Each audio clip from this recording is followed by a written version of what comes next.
But Coach Kyle Shanahan makes it clear today linebacker Devondre Campbell won't play again. Campbell refused to enter last night's game against the Rams. 49ers tight end George Kittle. I don't like distractions on the sideline. I think that's ignorant, and I think it's just dumb.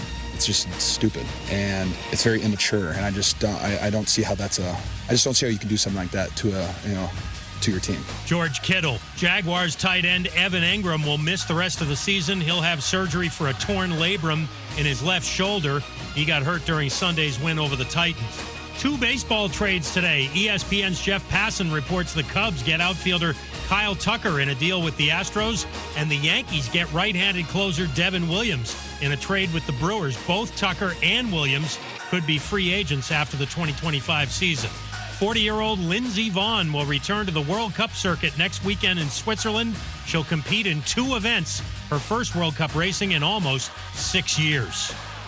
Hey, it's Evan Cohen. Coming up Monday, we'll react to Week 15 in the NFL, plus look ahead to the college football playoff, which kicks off this week. It's on Sportsmanlike, 6 a.m. Eastern, right here on ESPN Radio, ESPN2, and ESPNU.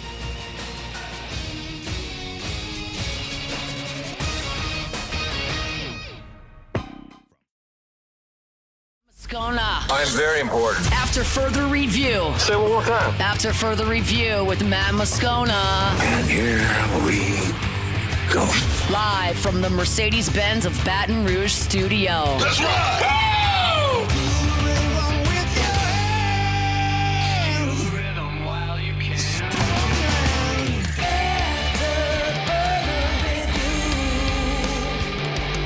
And off we go. Welcome aboard. Glad you're with us. AFR presented by Don Juan Cigar Bar. I'm Matt. O'Neal, but I hate that. Paul O'Neal. They're chanting Paul O'Neal's name. Jacob Beck.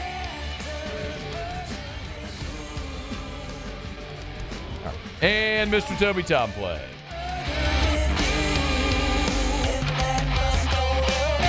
All right, we're here. Glad you are as well. Get out there and make it a good one. Ton to do. Alvin Kamara was back at practice. Looks like Jake Haener will start for the Saints if Carr can't go. LSU lands a commitment in the portal. They got another big-time visitor this weekend, and Brian Kelly breaking off TAF. Let's begin as we do every single day.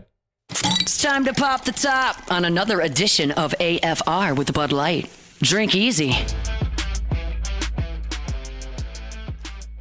All right, as we get rolling here with a ton to do, we will have a lot of LSU football talk. Tigers are back on the practice field getting ready for the bowl game, and Brian Kelly did sort of give us a little bit of a peek into who's going to be available, who isn't. But we'll start on the NIL front. Brian Kelly made an announcement on Friday. It is the Kelly family $1 million match. Effectively, Brian Kelly and his wife, Pocky, have committed to matching up to $1 million in donations to the LSU collective. Now, to be very clear, a coach cannot contribute to NIL. So Brian Kelly can't give money to the collective. He can't give money directly to players. That is not allowed under NCAA rules. He can, however, contribute to the Tiger Athletic Foundation. Those funds can then be appropriated. I'll get more into that in just a second. But the genesis of this goes back just about 10 days or 9 days. Last Wednesday was the early signing period. And during that press conference after the early signing period, Brian Kelly was asked how NIL fundraising is going. And I'll play this answer for you for those that missed it, but it runs a little more than a minute because he went into a pretty big detail about the necessity of NIL fundraising. He really challenged LSU fans. This was Brian Kelly 9 days ago.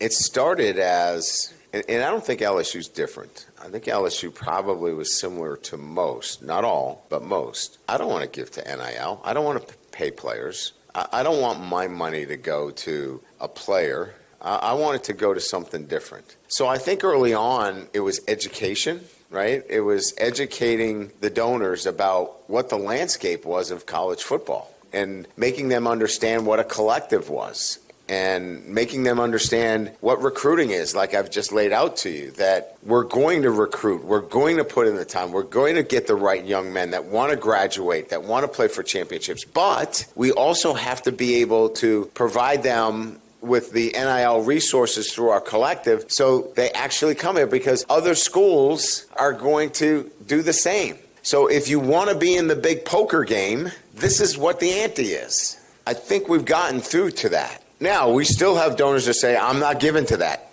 I get it. But we are still in the big poker game. And so we still have to be able to go out and say, we need support so we can continue to build our roster. Because you can't do it playing 5 freshmen and 2 sophomores like we did on Saturday night. You have to be able to play mature players as well. And that's the mix.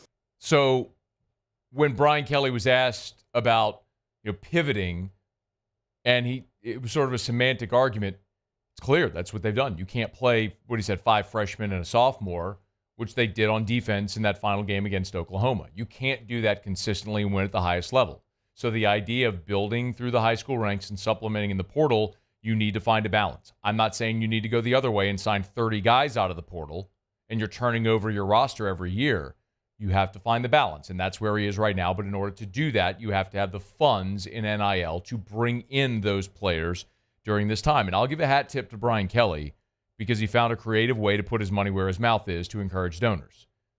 And when you face pushback, a good way, anybody that's ever been in any type of management or leadership position, I don't even mean just in a business, think about it in your household, with your children, whatever. You want to know a good way to encourage others to act? Lead by example. So no one can turn and look at you and say, what are you doing? Or what am I doing? I'm putting up $1 million of my own money. So hat tip to Brian Kelly for that. By the way, he does have a history. He and his family have a history of generosity. Back in 2010, they gave $250,000 to Notre Dame for cancer research, the library, other things like that. In 2016, he gave $100,000 to build a Ronald McDonald House.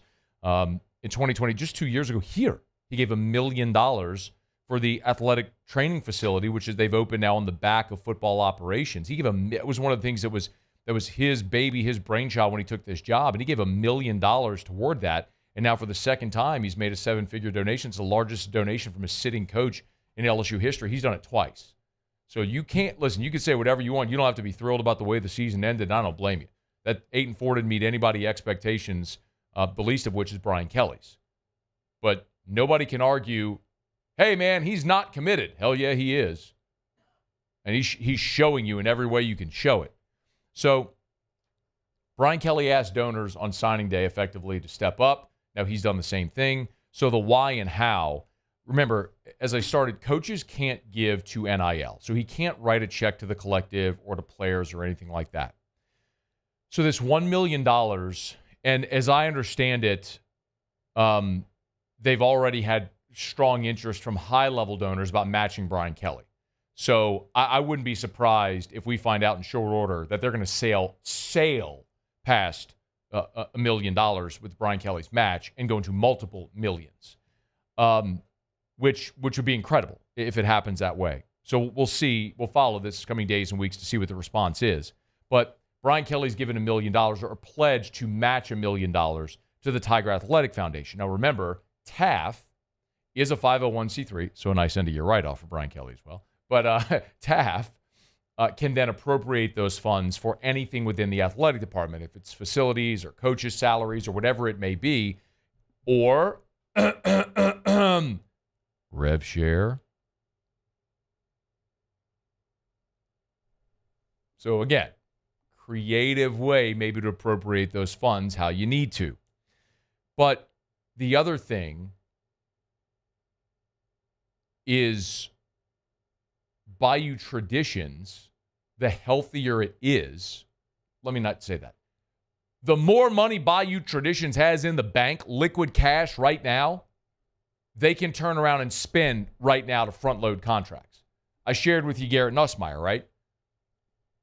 You don't have to take my word for it. Matt Rule told y'all would start. Matt Rule told you last year, all of us. Matt Rule told us all last year. You want a quarterback in the portal? It's going to cost you between $1 and $2 million. Suffice to say, Garrett Nussmeier's deal to stay at LSU is at the high end of that range. Okay. All right. Well, how do you do that?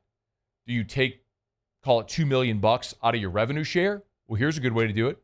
You front load it with NIL dollars now, so you don't have to take it out of the revenue share pot later, that you can then share during the fall and in the season with everybody else.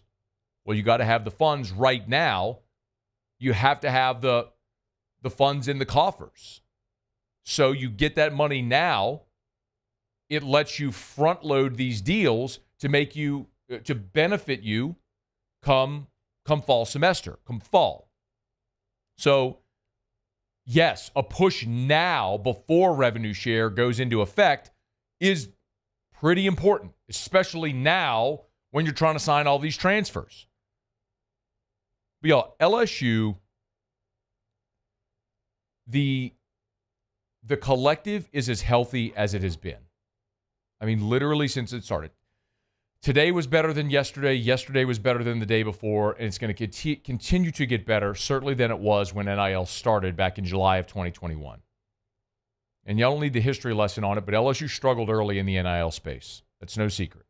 But they've gotten organized, and they're pushing. It took them a while, but they're organized, they're pushing in the right direction, and something like this helps. And I know, listen, what LSU has done to drive Bayou traditions forward. When I say LSU, I'm just talking big picture, right? I'm not specifically LSU. I'm talking about the collective and those everyone involved.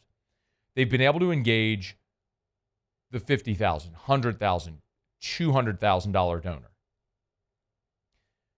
And that has allowed them to catapult forward. Initially, it was about 20 people that were funding the entire collective. They've now grown that base, which has been very important. I know a lot of people say, why don't they crowdfund? You know, why aren't you engaging the everyday fan? There's 100,000 people in Tiger Stadium. What if everybody gave $20 a month? Yeah, that would be great. That's also not realistic. Like, people don't like that their subscription service fees keep going up. You think they're going to give $20 a month and set that on auto pay $100,000? It's not realistic. The schools that have done crowdfunding the best are Ole Miss and Auburn. And they're in the 5,000 to 10,000 donors every month giving in that $10, $20, $50 range. I mean, even if you had 10,000 people giving $20 a month, that's $200,000. That's not even counting what it takes to raise that money. What does it cost to execute that program? It's a lot of work for a little payoff. What you have to do is be able to sit down at a lunch and get from one lunch and convince a donor to write you a $50,000 check or a $100,000 check. Like, that's what they desperately need to do. That's what they've done much better. And something like this from Brian Kelly speaks to all those people to say, okay, I get it. And it's a really smart thing that he's doing. And there is nobody, I'll reiterate today, or right now, what I said at the beginning, there's nobody that can question Brian Kelly's commitment to LSU and to winning. He came here for one reason. There's one thing. There's one box in this man's career he has not checked. One. It's to win a national championship. Is he winning his active coach in college football? He's been to a BCS championship. He's been to the college football playoff. He's won conference titles. He's been everywhere. He's won everywhere he's been. He's had big wins. He's had disappointing losses. He made a buttload of money. There's one thing he hasn't done. One box he hasn't checked. He hasn't won the last game and held the trophy that everybody wants to hold. It's why he's here, and he is pot committed to doing it, even financially, as you see. So what the reaction to this will be, I think is going to be fascinating, but my guess is it's going to be overwhelmingly positive. You're already seeing it right now because everyone's looking around, and maybe that Bryce Underwood thing was the catalyst to make everybody around here look and go, man, bleep this. Like, I know we ain't the richest, but we ain't the poorest either. And we're not going to put all these resources in and just take it lying down. I think that's engaged a lot of people. And I'm going to tell you long term, I'll say it again, as much as we all would have loved to see Bryce Underwood here, that's going to be a long-term benefit. Because now, if you did in a different era, obviously you'd hate it. But in the NIL era, what I mean, not the absence of Bryce Underwood, I mean being able to reallocate those funds instead of sinking those funds into an 18-year-old who had never taken a snap and wasn't going to contribute for you next year. Taking those funds and allocating them into the portal is going to make you immediately better, much better in 2025 than you would have been with Bryce Underwood. And I think that's going to be the catalyst that also pushes this thing forward. The Kelly Family $1 Million Match Challenge. Links are everywhere if you want to donate. Go get involved. All right, it's After Further Review. Glad you're aboard with us here. Show Up and Every Day is brought to you by Bud Light. Drink easy in Louisiana with the great taste of Bud Light. the official beer of AFR and the official beer of the Tigers. You're in Tiger Stadium, you're at the PMAC, you're at the box, wherever you are. Make sure you grab plenty of ice cold Bud Light. Remember, every Tuesday, when there's a basketball game this season, every Tuesday, you can beat tip-off, 10 minutes before tip-off, 50% off certain concessions there at the Maravich Center, including Bud Light. So make sure you get to your seats early and drink easy with the great taste of Bud Light. All right, let me knock out a quick break. We'll come back. We've got a ton to get to and around the SEC, some big-time transfer news, and one SEC school losing its defensive coordinator. That's coming up in 15 minutes. When we come back, looks like Jake Haener is going to start for the Saints on Saturday against Washington. I'll react to that next. It's AFR. AFR. AFR is brought to you by Action Industries, actionindinc.com. That's Action Industries Incorporated, Action Industries Incorporated, actionindinc.com. Servicing the petrochemical refinery market since 1982. Listen, if you work in the plant, you probably know about Action Industries because they've been around for more than 40 years. What you may not know, however, when it comes to doing work inside the fence, yes, exemplary safety record. And, I mean, they've been around for 42 years because they continue to get hired over and over again because of the outstanding work that they do. But they also have the Advanced Turnaround Group. The Advanced Turnaround Group is a division within Action Industries. So the next time you're hiring for a turnaround, Action Industries would love the opportunity to bid your job. They're local. They have people specifically allocated for turnaround work. Learn more online at actionindinc.com. For Action Industries, a proud partner of LSU Athletics. Bayou Ford has the new inventory to get you in a new Ford truck or SUV today, or customize your next vehicle just the way you want it. All new Bayou Ford vehicles come with a 1 million mile powertrain warranty. The crew at Bayou Ford is going to do right by you. Got chores that need some extra muscle, but a large piece of equipment is overkill? That's what John Deere compact utility tractors were made for. Powerful enough for the work you need to do. Compact enough for how you need to do it. Find the equipment that's right for you at Sunshine Quality Solutions. Check out our current promotions and learn more about what it means to be powered by sunshine at sunequip.com.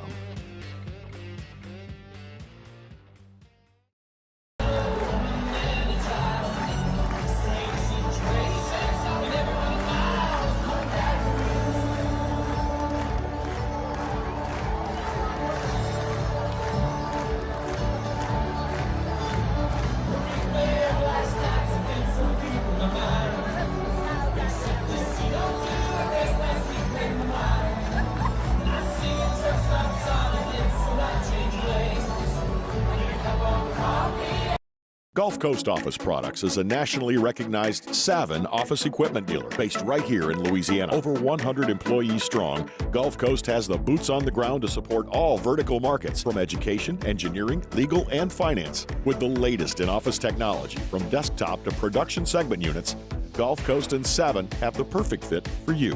Call 225-756-2644. That's 756-2644 for Gulf Coast Office Products. Dylan Cruz here to tell you about Six Rings Baseball and Softball Camp. If you live on the North Shore and play ball, go to Six Rings Camps with former LSU assistant coach Dan Canaveri. His knowledge is second to none, and your child will improve and have fun doing it. Camps were held at Coquille Park and Six Rings Academy in Covington with 4 sessions over the summer. Full day and morning only sessions are available from ages 7 to 13. Go to sixringsbaseball.com or call 985-206-9096. Learn the game to love the game. Breck teamed up to reimagine your parks, and you imagined big. With your help, we went to work, creating 12 beautiful community parks across the parish. A family-sized water park, miles and miles of trails, and parks just for your dogs. There are more places to splash, to explore, to run wild, and even soar. You imagined, we delivered. Gold. Breck, your #1 park system in the nation.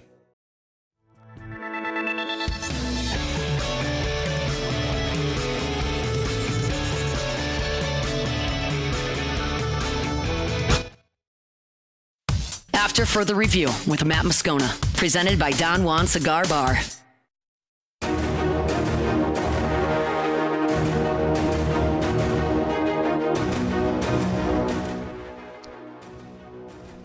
All All right, if Derek Carr's not able to go for the Saints on Sunday, it'll be Jake Haener. I want to get some thoughts on that. One thing that we do know, for now anyway, is that Kirk Cousins is playing quarterback for the Atlanta Falcons, and I use that just in a very literal sense. He's playing quarterback. He's not playing it well, and that's about all he's doing right now.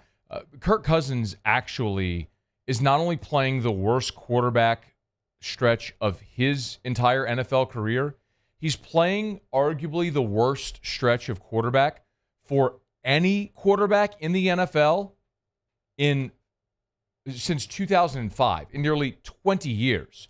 Hat tip to our buddy D. Orlando Ledbetter. Daryl put this together over at the AJC. Kirk Cousins is the first starting quarterback to have an 0 touchdown, 8 interception ratio over 4 straight games in the regular season since Ben Roethlisberger in the final week of 2005 through the third game of 2006.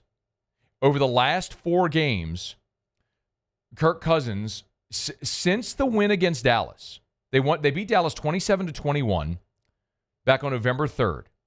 The 4 games subsequent, it's a 4-game losing streak for Atlanta.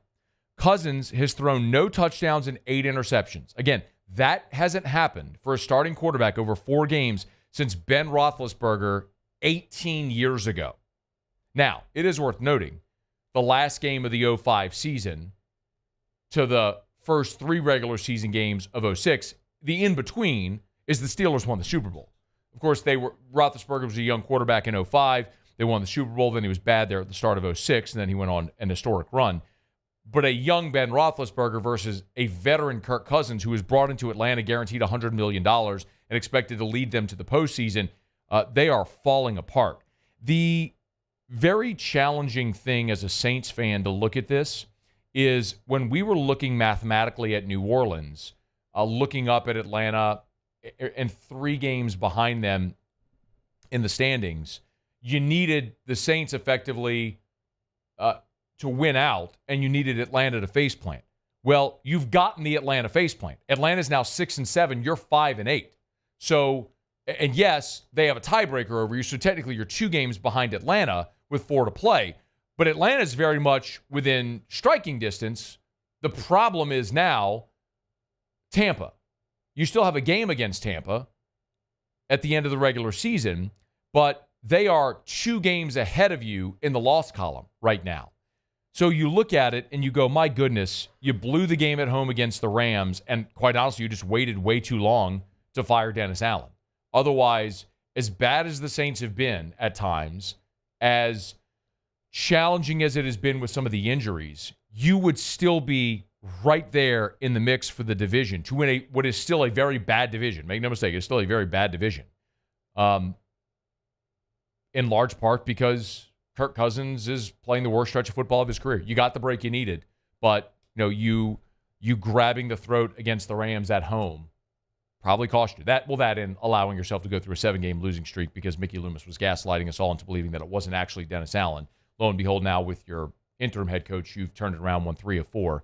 We'll see what the Saints can do without Derek Carr this weekend, assuming they are going to be without Derek Carr this weekend. But the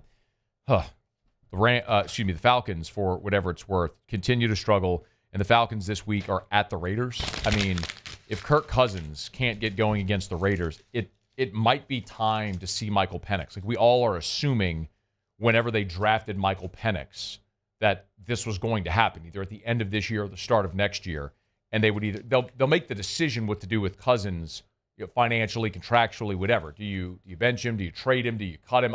I don't know. Atlanta can figure that out, but the bottom line is Kirk Cousins is playing the worst football of his career. Atlanta's face-planted. The time for Michael Penix is coming. The time is nigh, especially if they lose this weekend against the Raiders. We'll certainly be following that, but the bigger challenge is you're looking up at Tampa. I mean, you're looking up at Tampa, who had, as we chronicled a couple of weeks ago, the easiest remaining schedule. Tampa had backslid there in the division when they had lost 4 in a row. But we looked at it after their loss to the Niners, the 23-20 loss to the Niners, and said, look at what they had left. It was the easiest schedule remaining. Now they've beaten the Giants, the Panthers, the Raiders. They have the Chargers, and then the Cowboys, Panthers, Saints. I mean, Tampa's going to win the division because they have the most manageable schedule. But it was there for the taking for New Orleans had they not face planted. But such is it. I want to talk about Jake Haener here in just a second. Brought to you by South Point Volkswagen. SouthPointVW.com. New and certified pre-owned in Baton Rouge and online at SouthPointVW.com. SouthPointVW.com. Hey, get on by. Sign then drive. Still going on. The best deal of the year. 0 down, 0 due at signing. No first month's payment. No security deposit. You sign your name. With little else, you're driving away in a brand new Volkswagen from South Point Volkswagen. Airline just north of Highland. They are Louisiana's largest volume Volkswagen dealer. Better selection, better prices, better deals, better people. So it's, even if you're outside of Baton Rouge, it's worth the drive to South Point Volkswagen. Shop them online at southpointvw.com. Then go see them today. Airline just north of Highland. South Point Volkswagen, what's your direction?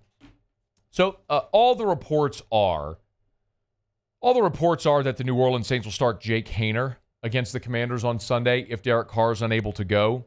The official word will be that if Carr can't at least go through the walkthrough on Saturday, that he would not play on Sunday against the Commanders.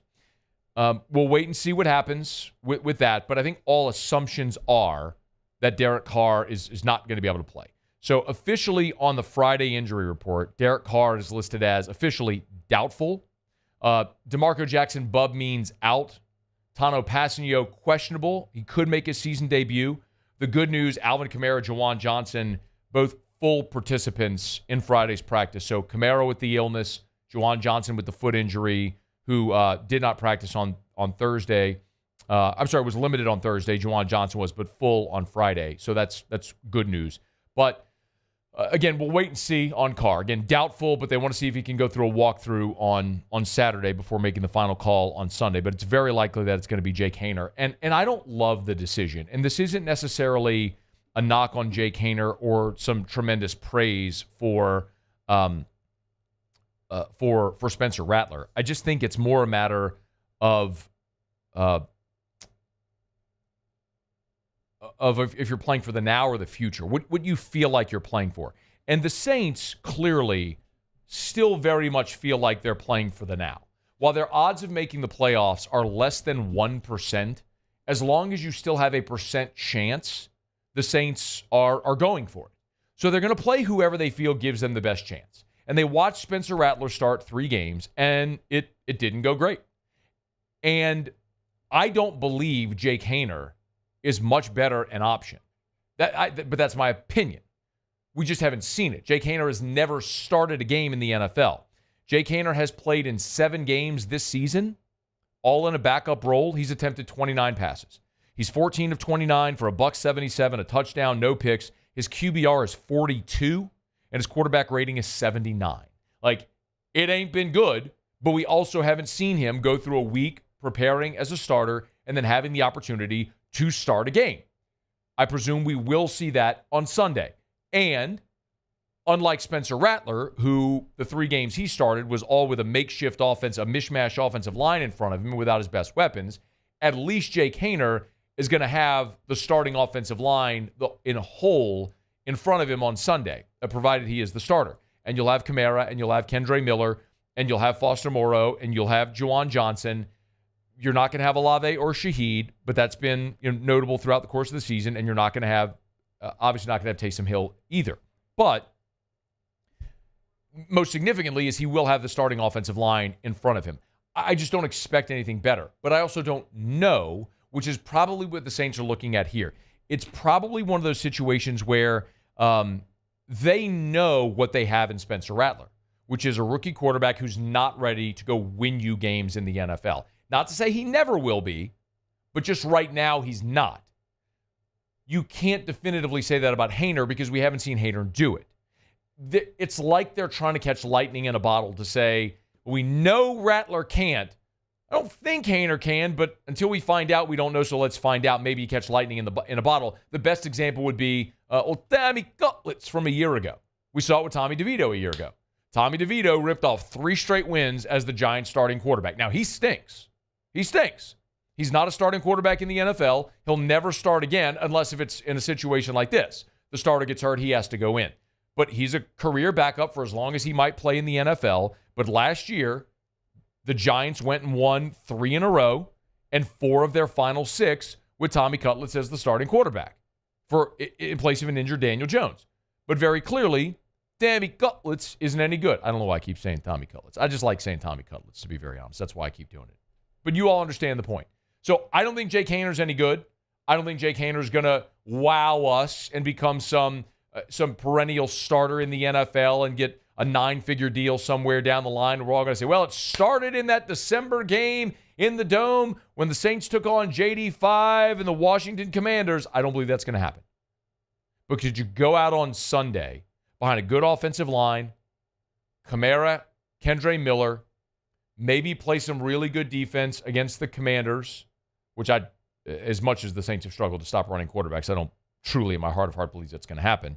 But this is a Commanders defense that's middle, bottom, 17th in the NFL in scoring defense. Maybe it's a game. We just watched Thursday Night Football and watched the Niners and the Rams play a 12-6 game, a field goal game. It's the freaking NFL. I saw the Saints go on the road and score 9 points against the Bucs and win a game. I mean, maybe you find a way, as ugly as it might be, to scratch out a win, and then maybe next week Derek Carr's back. And so the one-off with Haener could keep you mathematically alive for another week. I don't know. I don't believe it. I'm just going through in my brain what the Saints are probably thinking. For me, I still want to see more of Spencer Rattler because I know this Saints team is not going to the playoffs. Like, I know this team is not going to make the playoffs. It might be this week that they're mathematically eliminated. If they lose and Tampa wins, like, we could see the Saints mathematically eliminated this week. And if that happens, okay, well, then the Saints are out. And then you start looking toward the future and what it may be. And I believe, as do the Saints, it's why they went with Spencer Rattler earlier this season, that Rattler is the guy that has the higher upside.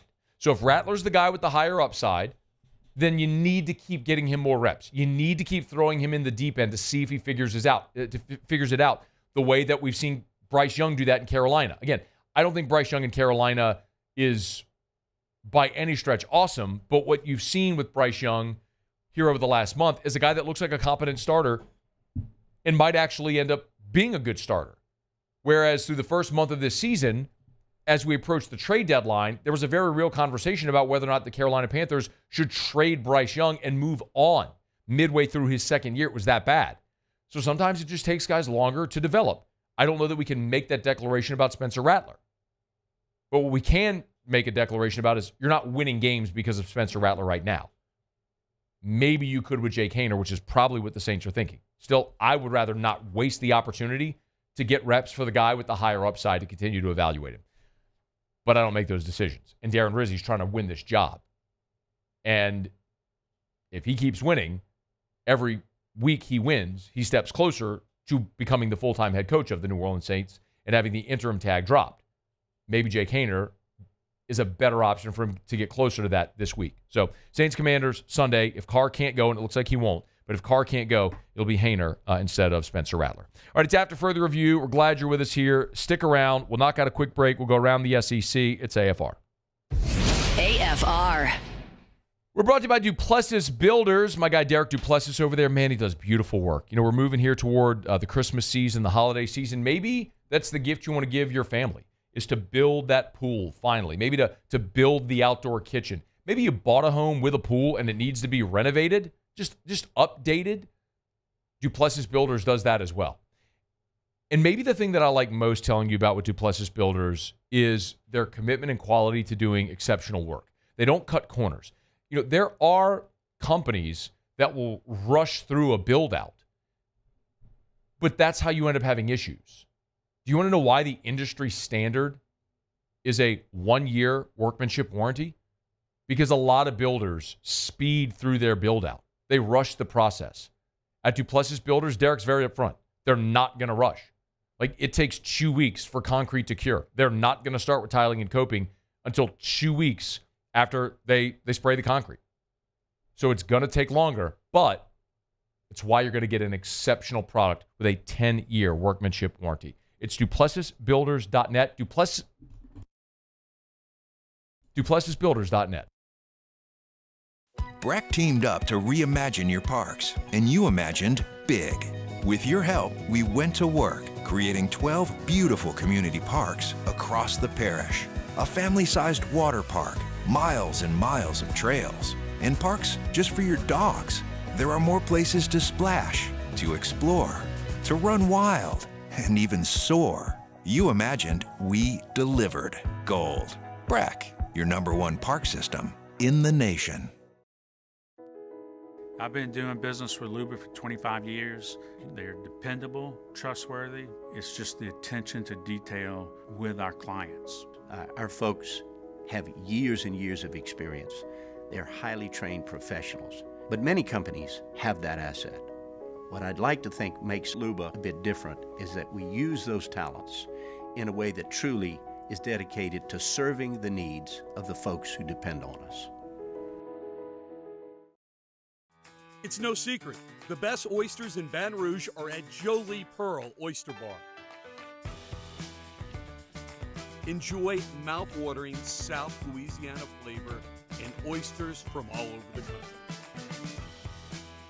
And don't forget our nightly drink specials.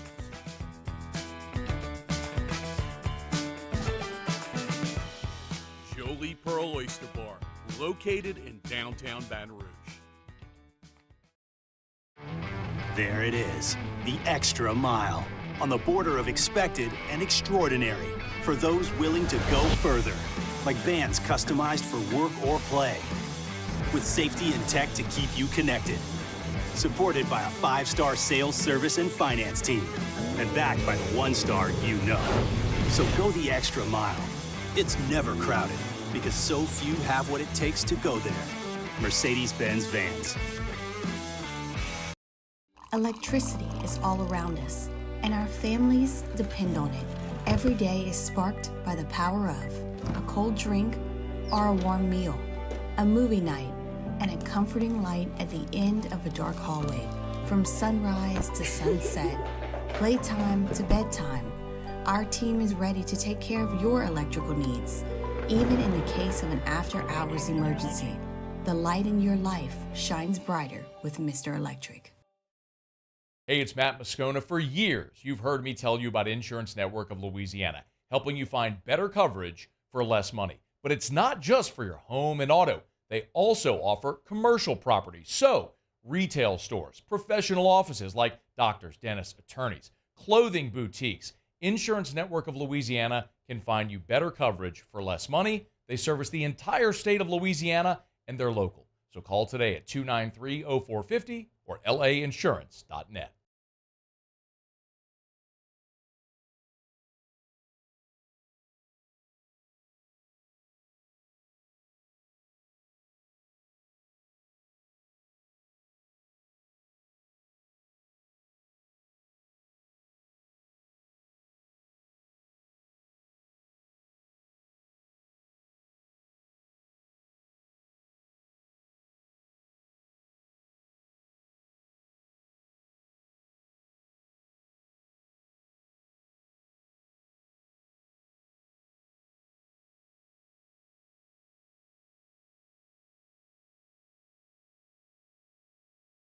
After further review with Matt Moscona, presented by Don Juan Cigar Bar.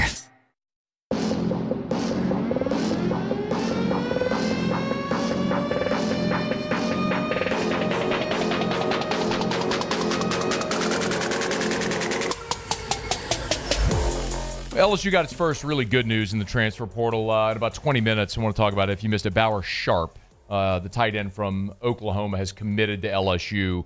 Go a little deeper dive into that in about 20 minutes from right now. And LSU's got another big-time SEC transfer portal target on campus this weekend. So we'll get to that again in about 20 minutes. If you missed the open of the show, we talked about Brian Kelly's $1 million pledge. You can catch that on demand if you missed it. AFR On Demand, presented by Breck Golf. YouTube, podcast, however, whichever you prefer. Just search AFR LSU and you'll get it there. Dan Mullen is back in the coaching game. He was introduced Friday at UNLV as the new head coach of the Runnin' Rebs. He replaces Barry Odom. Of course, Mullen's 52. He last coached back in 2021 with Florida. So 9 seasons at Mississippi State, then spent 4 seasons at Florida where he was fired. Incidentally, made an SEC championship game and 3 New Year's Six Bowls. 3 New Year's Six Bowls in 4 years, and they canned him at Florida. Anyway, he's been doing TV at ESPN for the last 3 seasons. Mullen's back in the game coaching UNLV. Barry Odom left UNLV to go coach Purdue. It's an interesting fit for Dan Mullen, but I know this much. Dan Mullen is a very smart offensive coach. The knock on Mullen always was that he didn't recruit. It's hard to recruit to Mississippi State, just to be honest. I mean, there's a lower ceiling there just because of the resources and everything. And the thought was, okay, we'll go to Florida. You give him more resources because he can coach. Then let the staff get him and all the resources you have, let them get the players there. And it just never jived for them to be able to win at the highest level. The UNLV thing is interesting because in the portal era, there's this legitimate question of how good of a recruiter do you actually have to be? You can go buy a roster. So if some of the deep-pocketed UNLV alums out in Vegas are willing to pony up the cash, you can buy a roster that's competitive. I mean, I'll continue to say it, but SMU is the poster child. SMU in 1 year has bought their way from a team that's been irrelevant since they got the death penalty 40 years ago to a team that bought their way into the Power Four and made the playoff in the inaugural year because they have billionaires lined up ready to buy their way into relevance. And good for them. They can do it. Curious if UNLV might do the same thing. Anyway, Dan Mullen, new head coach there with the Running Rebs. All right, it's after further review. We'll go around the SEC in a second. We're brought to you by First South Farm Credit, firstsouthland.com, firstsouthland.com. If you're thinking of buying land, your first call should be to First South Farm Credit. Boy, we're heading into the new year around the holiday time. Imagine if next year, when you wake up on Christmas morning, you're celebrating Christmas with your family at your new home on your big, sprawling, beautiful piece of property. First South Farm Credit can make that happen because at First South Farm Credit, they've made that a reality for Louisianians since 1916, more than 100 years. Look, they're first in agriculture. You know that. You want that recreational property. Maybe right now, in hunting season, you're tired of sharing a lease with your buddies. Forget about that. Own your own property. First South Farm Credit can make it happen. And if you want to build your family's dream home on that piece of property, First South Farm Credit should be your first call. Go to firstsouthland.com, firstsouthland.com for First South Farm Credit, firstsouthland.com. Okay, do it every day about this time. Let's go around the SEC. Around the SEC, bringing you the biggest news from the nation's best conference. The Florida Gators.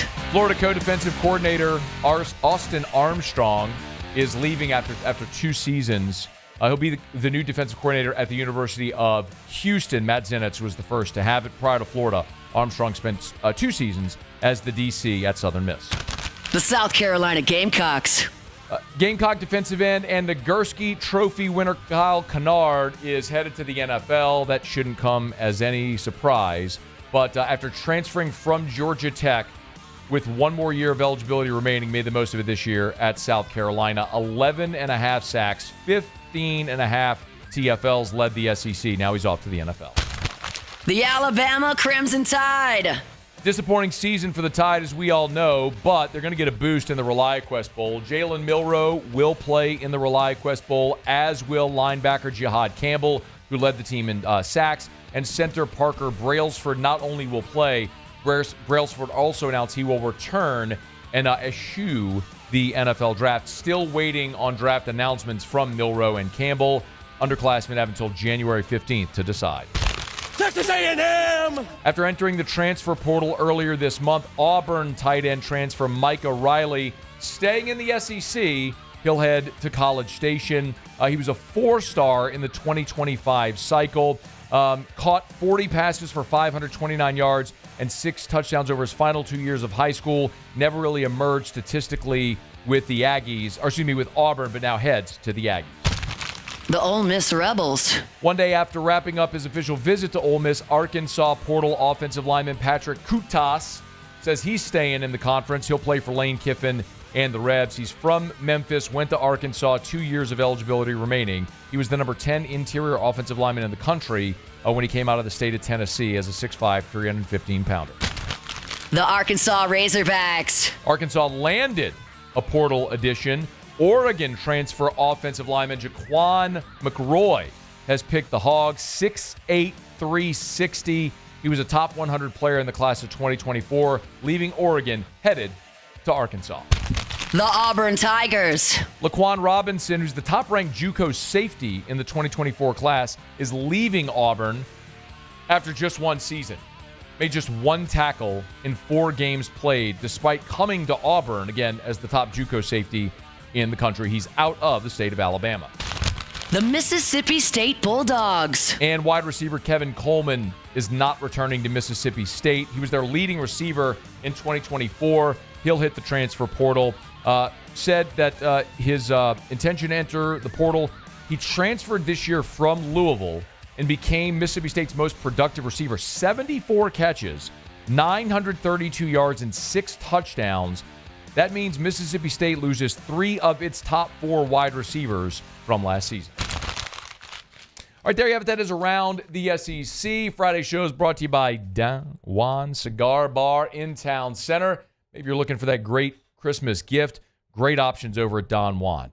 Maybe a box humidor. Maybe stuff the humidor with great cigars. Maybe you need just one cigar for a party, whatever it may be. All the accessories, carrying cases, lighters. Check them out over at Don Juan Cigar Bar. They're in Town Center. The Don Juan Cigar Company and the bar next door. Great place to watch all your games. Oh, by the way, T-Bob and I are slated, fingers crossed, knock on wood, that it'll happen, but we are tentatively slated for a whiskey and wine for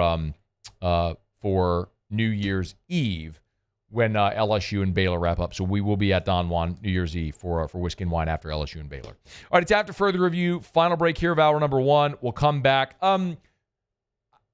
I don't want to go too deep into the Bill Belichick North Carolina thing. We talked to Smidge about it yesterday. But the interesting part about his contract actually does dovetail into something related to LSU and what Brian Kelly said a week ago. I'll explain that next. It's AFR.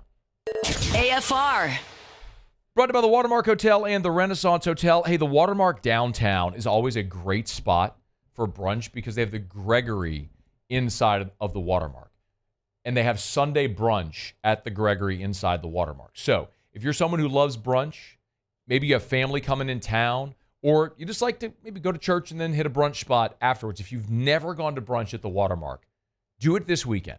Sunday brunch at the Watermark Hotel at the Gregory inside the Watermark. Get your reservations. Make sure you get your reservations. But I would also, remember, if you're leery, so I don't like going downtown, I don't know where to park, whatever.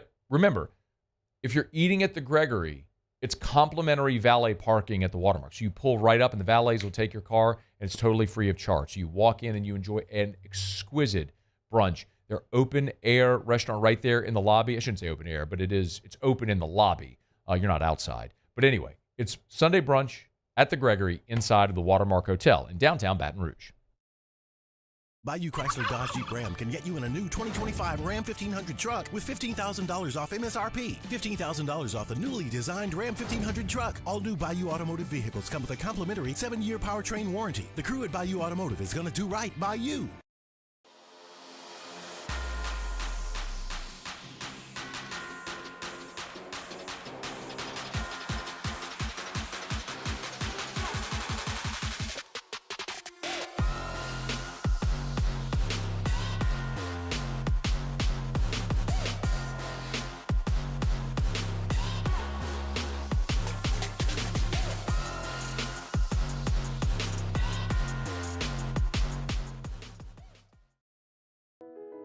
I've been doing business with Luba for 25 years.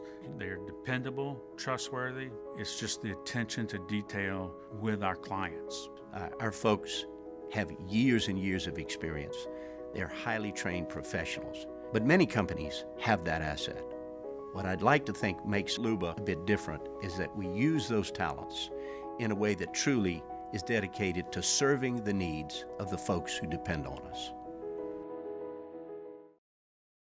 Jerry and Benny Payne began Central Plumbing Company out of their driveway in Tanglewood Subdivision. 50 years later and 4 generations down the road, we continue to serve Baton Rouge and the surrounding areas for all of their plumbing needs. Residential, commercial, industrial, or hospitality, Central Plumbing is here 24/7, 365. We want to thank our customers, family, and friends for 50 years of success. And looking forward to 50 more.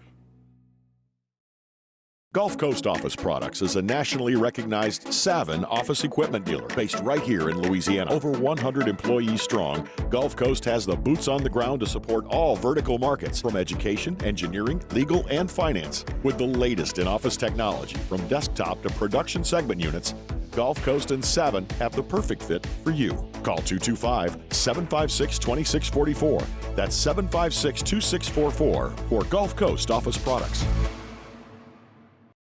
Dylan Cruz here to tell you about Six Rings Baseball and Softball Camp. If you live on the North Shore and play ball, go to Six Rings Camps with former LSU assistant coach Dan Canaveri. His knowledge is second to none, and your child will improve and have fun doing it. Camps were held at Coquille Park and Six Rings Academy in Covington with 4 sessions over the summer. Full day and morning only sessions are available from ages 7 to 13. Go to sixringsbaseball.com or call 985-206-9096.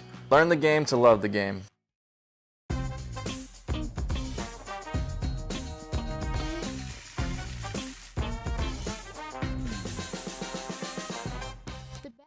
After further review with Matt Moscona, presented by Don Juan Cigar Bar. All right, wrapping up hour number 1. In about 10 minutes from now after SportsCenter, I'll talk about LSU. They landed Bauer Sharp, tight end from Oklahoma, out of the portal. I'll give you some thoughts on that. And another SEC prospect in the portal, a defensive end, that's going to be visiting LSU this week. And I'll give you some thoughts on that here in about 10 minutes from right now. So Bill Belichick was introduced at North Carolina. I'm not talking about Belt. We talked a bit about it yesterday. This ties into LSU. So a lot of people have made up, a lot of people have pointed out the buyout clause in Belichick's contract. So after he's got a $10 million buyout until June 1st of next year, of 2025. So before his first season ever begins, the buyout will drop from $10 million to $1 million. But the assumption here is, okay, that gets you through this NFL hiring cycle, right? What North Carolina didn't want to have happen is Black Monday comes in the NFL and then a team tries to hire Bill Belichick. Well, now if they do, it'll cost them $10 million. But effectively, this means Belichick is there for a year. And then after that, he could obviously get out of this deal. We'll see what happens there. Don't really care. It'll be interesting, but that isn't really effective. When you look into the contract, however, what is interesting is they gave Bill Belichick $10 million a year. That he has bonuses and incentives. They also gave him a $10 million salary pool for assistant coaches. So Belichick gets 10, another 10 for his assistants, and reportedly will pay $13 million to players via revenue share. That $13 million is relevant because a week ago at his signing day press conference, Brian Kelly was asked about rev share, and he threw out a hypothetical number. When you get to April, right, and you start to share that revenue piece, let's say it's $13 million, just for a number, right? Say it's $13.5 million. How do you retain players without that being that 13.5, without that being all invested into a small number of players? Got it. Yeah. So Brian Kelly a week ago was giving, let's just say 13. When the revenue's, let's just say $13 million. I'm just going to flow it out a number. I'm just going to pluck it from the air. I'm just going to guess here. Say $13 million, maybe $13.5. And then in Belichick's report there, he's got $13 million to spend in rev share for his roster. So it's crystallizing, right? I'm telling you right now, the number that I was told about 3 weeks ago was $12.7 million is what LSU is going to spend on its roster next year. Maybe you hear BK say 13, maybe 13.5. Maybe that's bumped. Certainly, any of that can be malleable, but we're understanding now whereabout it's going to be. Remember, so this is the important thing to remember. The estimates are total revenue share is going to be $20.5 million, but that's to be shared with all of the student athletes in all of the sports. We all understand football is going to get the lion's share of that money.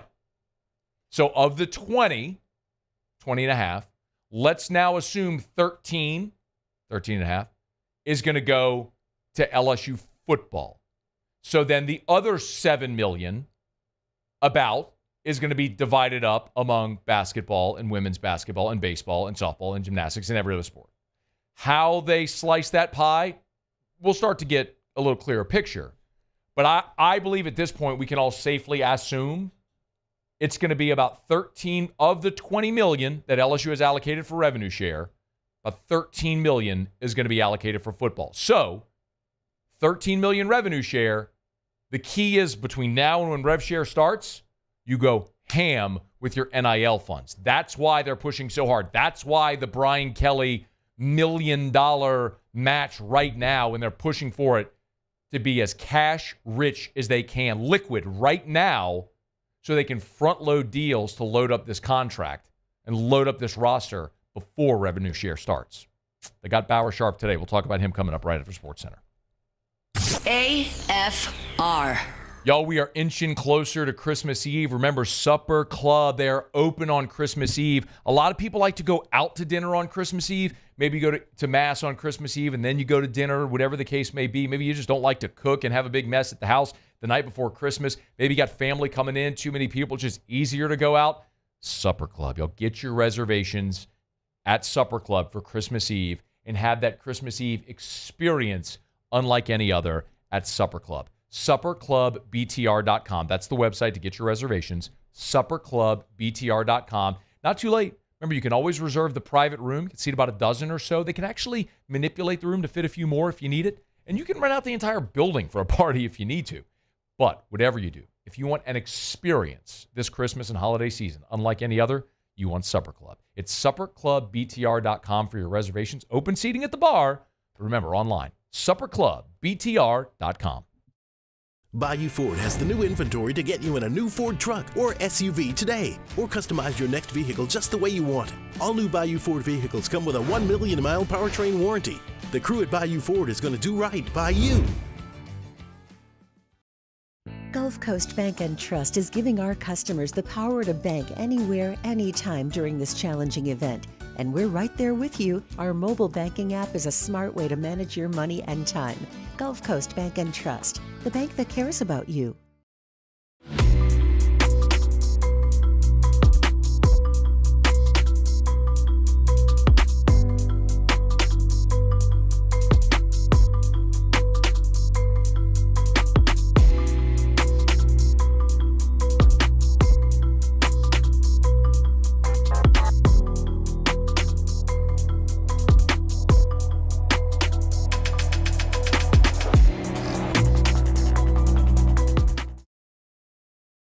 Breck teamed up to reimagine your parks, and you imagined big.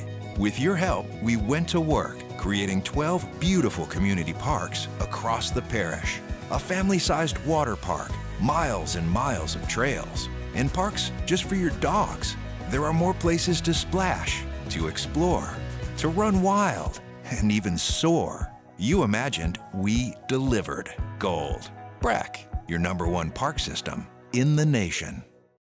Electricity is all around us, and our families depend on it.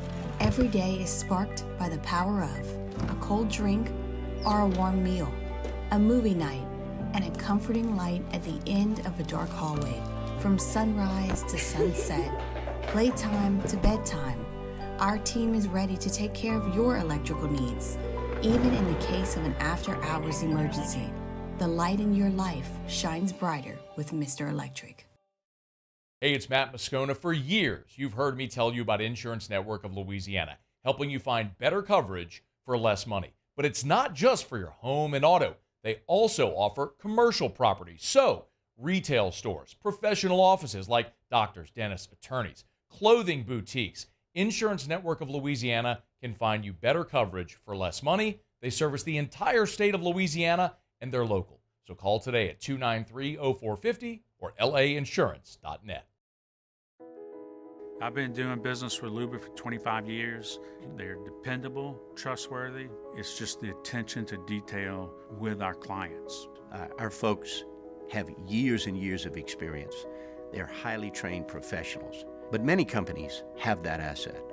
What I'd like to think makes Luba a bit different is that we use those talents in a way that truly is dedicated to serving the needs of the folks who depend on us.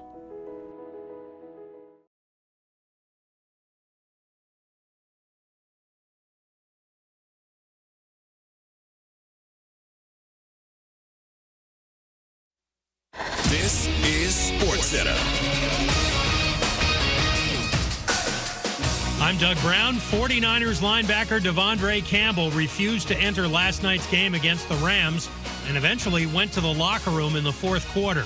ESPN's Ryan Clark describes what Campbell should have done. Have some self-awareness, have some character, have some integrity, and when you're called upon, go out there and say, I know what he was doing, but watch what I do. Turn the film on and see the type of football character I have. It's inexcusable. Ryan Clark on Get Up. Campbell is likely through in San Francisco. The team is considering possible roster moves. The Dolphins cut wideout Odell Beckham Jr. today. He played in 9 games this year, totaling only 9 catches.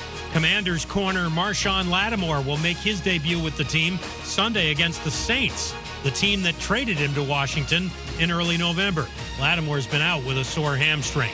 The Yankees get right-handed closer Devin Williams in a trade with the Brewers. Williams could be a free agent after next season. And ESPN's Jeff Passan reports the Cubs get outfielder Kyle Tucker in a trade with the Astros. Hey, it's Evan Cohen. Coming up Monday, we'll react to Week 15 in the NFL. Plus, look ahead to the college football playoff, which kicks off this week. It's on Sportsmanlike, 6 a.m. Eastern, right here on ESPN Radio, ESPN2, and ESPNU.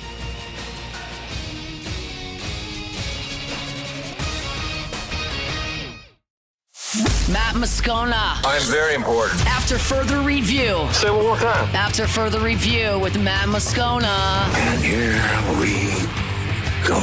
Live from the Mercedes-Benz of Baton Rouge studio. Let's ride! Go!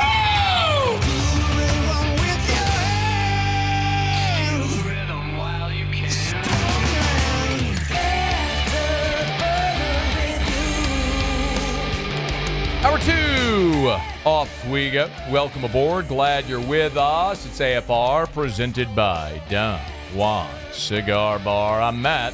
Love you, Matt. Paul O'Neill. They're chanting Paul O'Neill's name. Jacob Beck. And Mr. Toby Tom Play.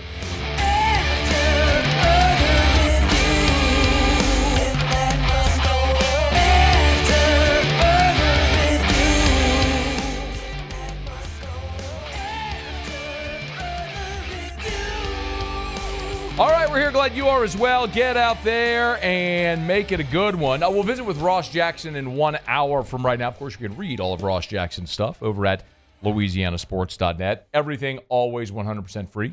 No subscriptions, no paywalls, no article limits, no pop-ups. Just all the content you want. Totally free, LouisianaSports.net. Ross covers the Saints for us, does an awesome job. Talk about it. Alvin Kamara back at practice today. Looks like Jake Hayner is going to get the start. Everything that's on the line. We'll talk about that with Ross coming up here in 1 hour from right now. So Brian Kelly had a press conference on Friday as LSU was back out on the practice field for their second workout in advance of the bowl game. For what it's worth, this is finals week at LSU, and I was told, so LSU has a roster with like who's going to be available for practice and who isn't, and it's like the players that are unavailable for practice, their names are in gray, and then it's obviously like white sheet of paper for the names that will be at practice. And like there was more than half the roster on Thursday in gray. And some of it was opt-outs and draft and all that. And a lot of guys were taking finals. On Friday, it was all that flipped. So you got most of your roster out there for final for practice on Friday. But while Brian Kelly was meeting with reporters on Friday, it was kind of during that time that the first portal commitment popped. And it's Oklahoma tight end Bauer Sharp. Now, we've talked about Bauer Sharp since the reported interest between the two, and of course, Bauer Sharp making a visit to LSU. But this is massively significant because LSU has an enormous need at tight end. I phrased it as wants, needs, and musts. Like, you want to maybe go get an experienced running back. Like, you need to go get offensive linemen. You must address tight end. Mason Taylor going to the draft. Kamorian Pimpton in the transfer portal. 3 of the guys you signed just 2 seasons ago were already gone. Pimpton now the 4th. You've got J.D. LaFleur coming in as a true freshman, but that's it for scholarship tight ends. The true freshman J.D. LaFleur coming in. This was not even arguable. Like, you had to absolutely must get one, maybe two tight ends in this portal. Like, Brian Kelly was asked on Friday about practice, and like, he was asking, like, who's playing tight end? He joked. He's like, we got we got tons of tight ends, plenty of tight ends all over. But, like, here was his real answer. Look, we'll have to be creative, but, we feel very comfortable that we can put, our offense in a position that will be very effective. And clearly we don't have, Mason, and he was a great target, but we're excited about the next step for him and, support him 1,000% in what his decision was. But we have other guys on our roster that are going to be able to step in, and we feel great about what they can do for us. Okay, maybe you can move Trey'Dez Green back to tight end, and you've got Gabe Leonards and Giovanni Peterson, who are former walk-ons, who are playing tight end for you. And Peterson's interesting because he's played a bunch of special teams. Giovanni Peterson's played 62 snaps on kick return, 10 snaps on punt return, but just one on field goal PAT, but only 8 offensive snaps all season. He's played 81 snaps, again, most on special teams. That's a guy that's been around your program for 3 years and can go get on the field and be a blocker for you. But again, like, you don't have a scholarship tight end for the bowl game, and the only scholarship tight end on the roster for next year is the incoming freshman J.D. LaFleur. Well, now you add Bauer Sharp. So you can exhale now. It is exciting to talk about the transfer portal targets and the visits and all these top-tier players that are sort of interesting or interested, but you have to land these guys. 2 years ago, we were talking about Braden Fisk.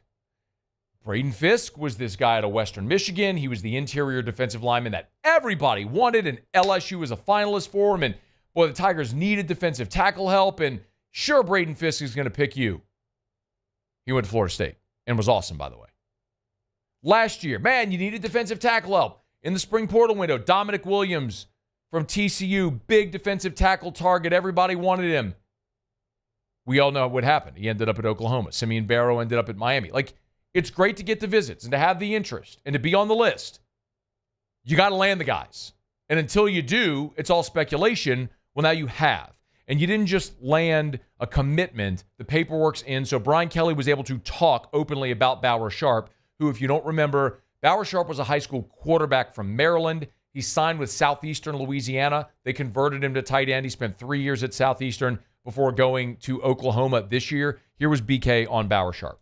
First of all, he's a talented player, but he's got physicality, especially in the run game. If you watch him closely, some of the things they did with him in the passing game, we've seen from other tight ends, right? But if you really look at his body of work, it's the physicality in the run game. Pulling, blocking tackles, out on the perimeter. Love his physicality in the run game. Still a very good athlete. Came in as a quarterback at Southeast Louisiana and certainly has the ability to do some really good things in the passing game for us as well. But I think what really stood out was having that kind of versatility in the run game and the passing game. 6'4", 247. He's put together a really good athlete. We know he can catch the ball. He had 42 receptions for 324 and 2 scores. That led Oklahoma, which was the worst passing offense in the SEC. Oklahoma and Kentucky were the 2 worst passing offenses in the SEC, and he was their leading pass catcher. So he's athletic enough to affect the passing game, but as you heard Brian Kelly say twice in that soundbite, it's the physicality and the ability in the run game, which Brian Kelly wants in his tight ends. He doesn't want a glorified flex receiver. He wants someone that can also put their hand in the dirt to block, so you're not predictable by personnel. That's the type of tight end he's recruited and developed throughout his career. That's what Mason Taylor became. That's what guys at Notre Dame like Kyle Rudolph and Tyler Eifert were.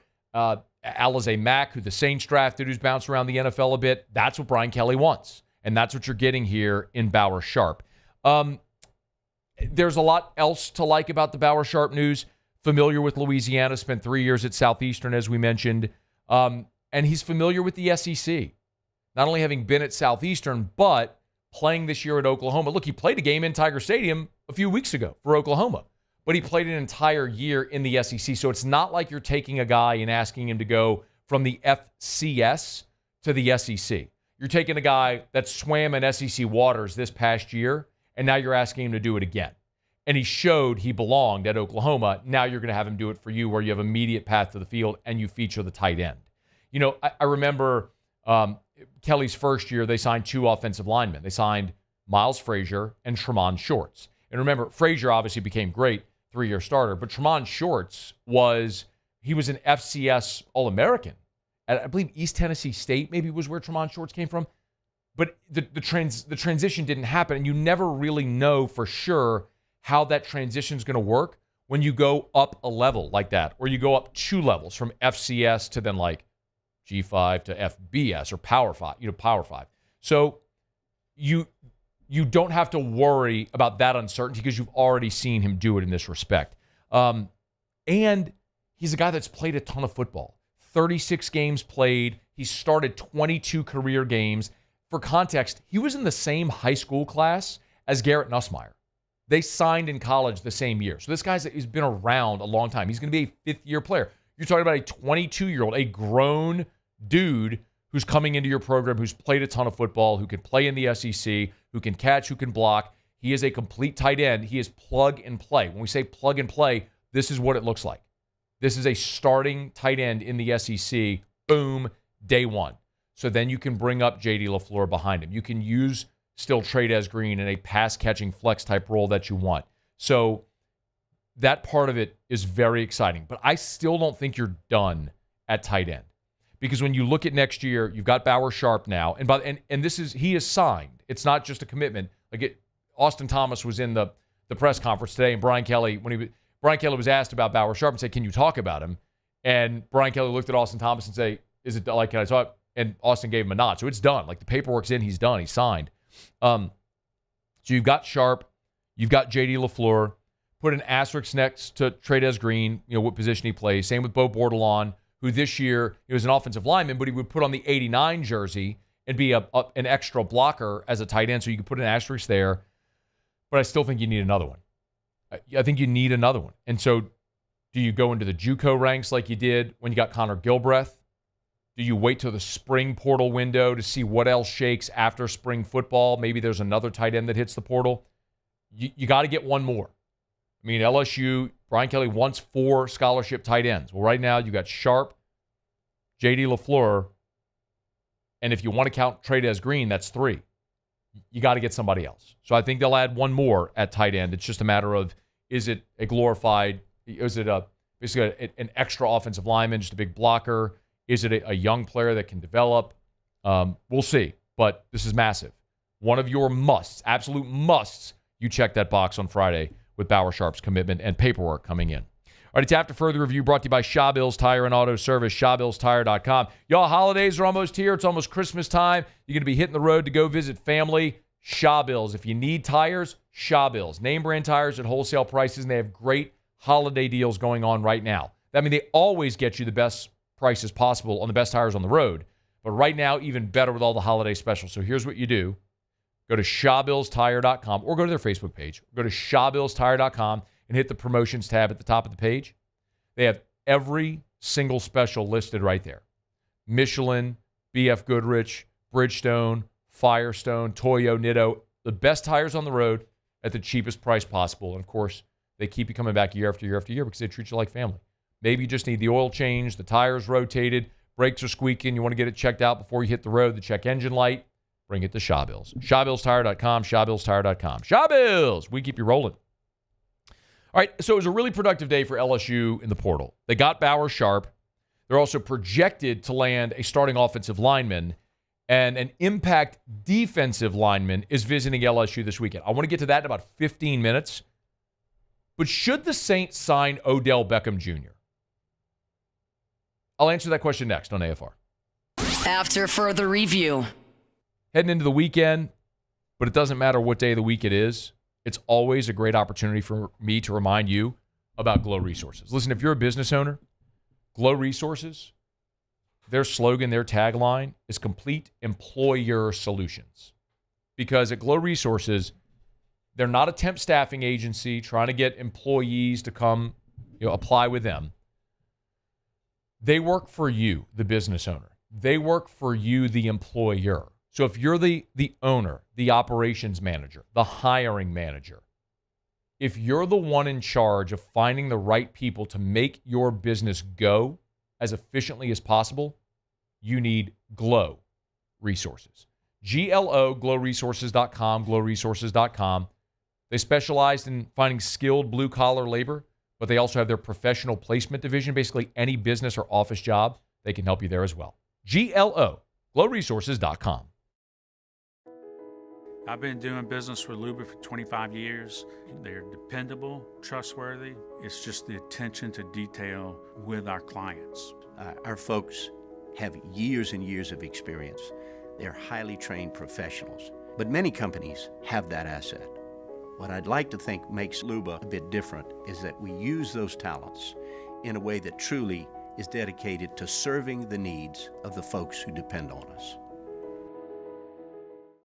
Bayou Chrysler Dodge Jeep Ram can get you in a new 2025 Ram 1500 truck with $15,000 off MSRP. $15,000 off the newly designed Ram 1500 truck. All new Bayou Automotive vehicles come with a complimentary 7-year powertrain warranty. The crew at Bayou Automotive is going to do right by you. At Auctioner, we know healing is a team sport. That's why we've partnered with world-renowned orthopedic surgeon Dr. James Andrews to create the Auctioner Andrews Orthopedics and Sports Medicine Institute. Whether you're a professional athlete or a weekend warrior, our team of specialists are dedicated to getting you back in the game. So whatever your reasons are for reaching your personal best, we've only got one: you. Auctioner Andrews Institute. Long live you. It's no secret. The best oysters in Baton Rouge are at Jolie Pearl Oyster Bar. Enjoy mouth-watering South Louisiana flavor and oysters from all over the country. And don't forget our nightly drink specials.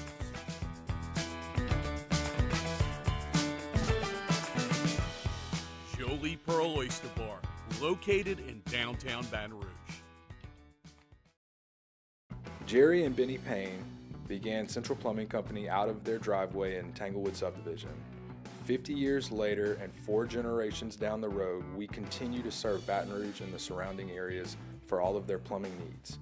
Residential, commercial, industrial, or hospitality, Central Plumbing is here 24/7, 365. We want to thank our customers, family, and friends for 50 years of success. And looking forward to 50 more.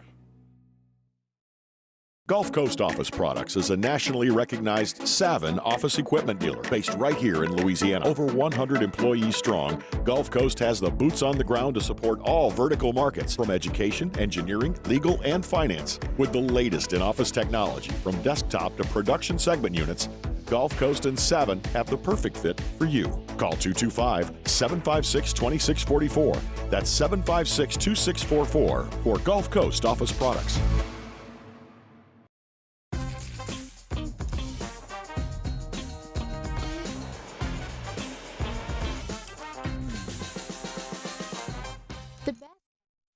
After Further Review with Matt Moscona, presented by Don Juan Cigar Bar.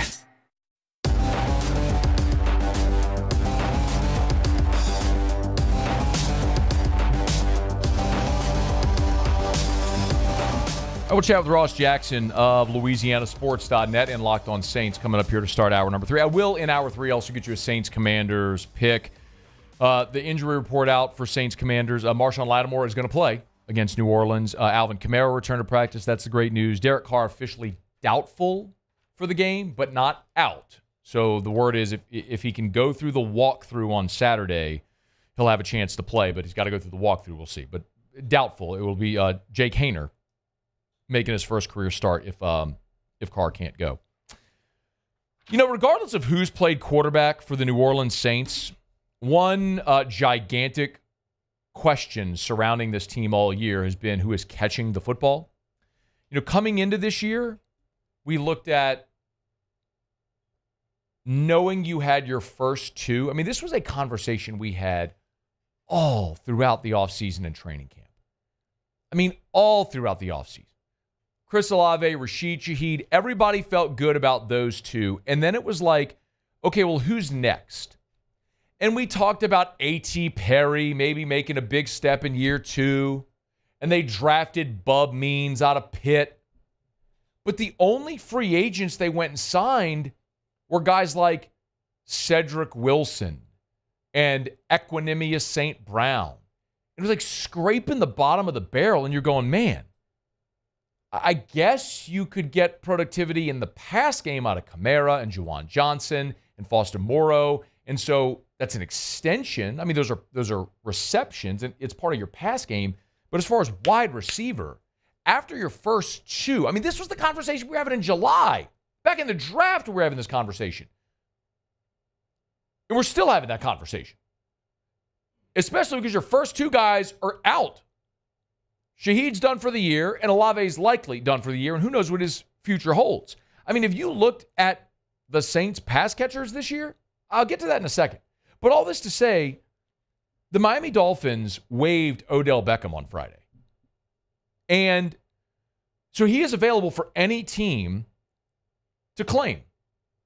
So teams can put a waiver claim in, and obviously the team who's the lowest in the standings, who puts in a waiver claim for Beckham, will be awarded him. If he clears waivers, meaning nobody puts in a waiver claim, he's a free agent and is free to sign with anybody. And I do think New Orleans should sign Odell Beckham. Now, I did not think that in the offseason when Beckham was a free agent, because we had this conversation. Now, last year, before we went to the Ravens, we talked about this as a possibility. And he was coming off an ACL. And it might have made sense at the time to kick the tires because you still weren't sure what you had in Rashid Shaheed.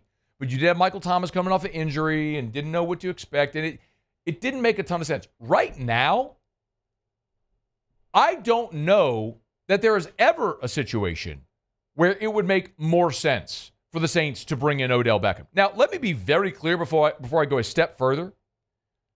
I ain't expecting 2014 Odell Beckham. I'm not expecting NFL Offensive Rookie of the Year Odell Beckham. I'm not expecting the guy that signed the richest receiver contract ever, Odell Beckham.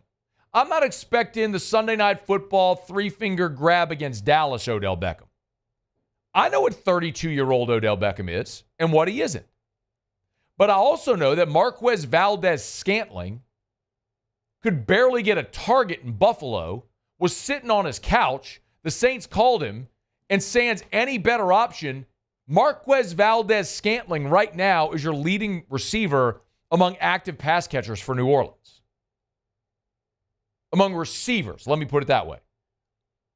With Olave and Shaheed out, Marquez Valdes-Scantling has 12 catches for 288 yards.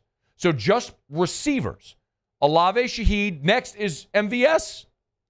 After that, it's Cedric Wilson, who's got 13 catches for $159. Bub Means with 9 for 118. Y'all, last week, the receivers that are active for the Saints were Marquez Valdes-Scantling, Cedric Wilson, Kevin Austin, and Dante Pettis. What are we talking about? You mean to tell me Odell, even at 32, can't get out there, run around, get a few targets, and make a few plays? I don't need him to be an 8, 10, 12 target a game guy. I don't need him to be what Malik Neighbors is for the Giants. I don't need him to be what Marquez Valdes-Scantling is for the Saints. I just need a competent guy that's been a productive receiver in the NFL that can be plug and play and maybe help a young quarterback with Derek Carr out. Yeah. And oh, by the way, it ain't going to cost you nothing.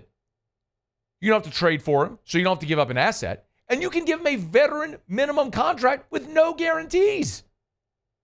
And as all of us continue to watch this team play out the string, because they ain't going to the playoffs, it would be awesome to see Odell come back to New Orleans and play for the home team and put on the black and gold. Why not? The same reason we got excited with Tyron and with Jarvis and with Foster Moreau and every time we see an LSU guy, especially guys from New Orleans. Odell played at Newman. Dude's from New Orleans. Yes, bring him home. Yes, sign Odell Beckham. Because you've got absolutely nothing to lose. If he stinks after one game, cut him. No guarantees. Not going to cost you anything. Not going to cost you assets to get him. Yes. I mean, I'm looking at the rest of the free agent receivers out there right now that are available. Hunter Renfrow never signed with the team. I mean, there were talks about the Saints trading for Hunter Renfrow because of the relationship with Derek Carr. He's still a free agent. Tim Patrick, Russell Gage, Chase Claypool. I mean, these are the notable free agent wide receivers that aren't currently with the team. And Odell is at the top of that list with Hunter Renfrow. So I'd ask you this. Next week, when the Saints go to Green Bay, who would you rather running out there with the first offense? Cedric Wilson or Odell Beckham? Both are veteran players whose best days are behind them, but at their best, Odell was the best receiver in the NFL. Cedric Wilson was never more than a body. I'm not being disrespectful. He's still playing in the NFL. By definition of the fact that you played in the NFL, you are elite of the elite in the world, walking the face of planet Earth. But what are we talking about? This, and it's not just, LSU guy wants the LSU guy to come home, because I'm not always in favor of that. In this instance, absolutely get me Odell Beckham. Absolutely get me anybody that has any degree of competency, skins on the wall, and ability left to help this offense be whatever it might be down the stretch. Listen, if Chris Olave and Rashid Shaheed were still healthy, I would not be sitting here telling you the same thing, because I don't believe that Odell wants to go somewhere and just be a body, be somebody's fourth or fifth receiver. But right now, if you're going to tell me Marquez Valdez-Scantling, who a month ago was unemployed, is the Saints' best receiver, then you better believe you could put Odell Beckham to use. But in Miami, that's just not realistic. In Miami, all he was ever going to be was a body. I mean, you got Tyreek Hill there. You got Jalen Waddle there. I mean, at best he was ever going to be was their number 3. Incidentally, he wears number 3. I digress. Yes, yes, the Saints should sign Odell Beckham, and I don't even think it's that hard of a decision. Any competent receiver who can be better than, potentially better than, again, no guarantees, potentially better than Cedric Wilson, Kevin Austin, or Dante Pettis, yes. And the added benefit of bringing Odell Beckham back to New Orleans to get some degree of interest and intrigue and excitement around this team for the fan base as they play out the stretch in the final 3 games, yes, I would like to see the Saints sign Odell Beckham.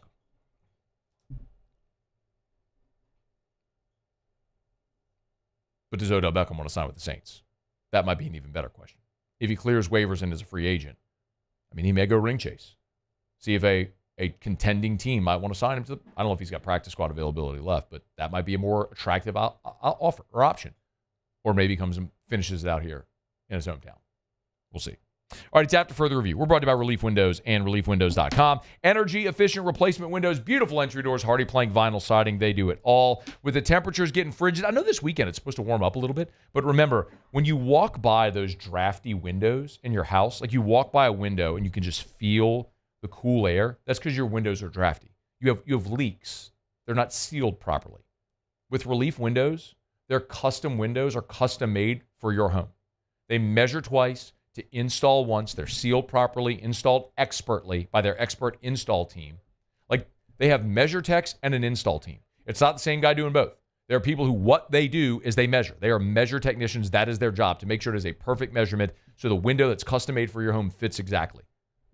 To prevent those air leaks, which become very costly because then your energy bill goes up trying to keep your home warm during the winter months.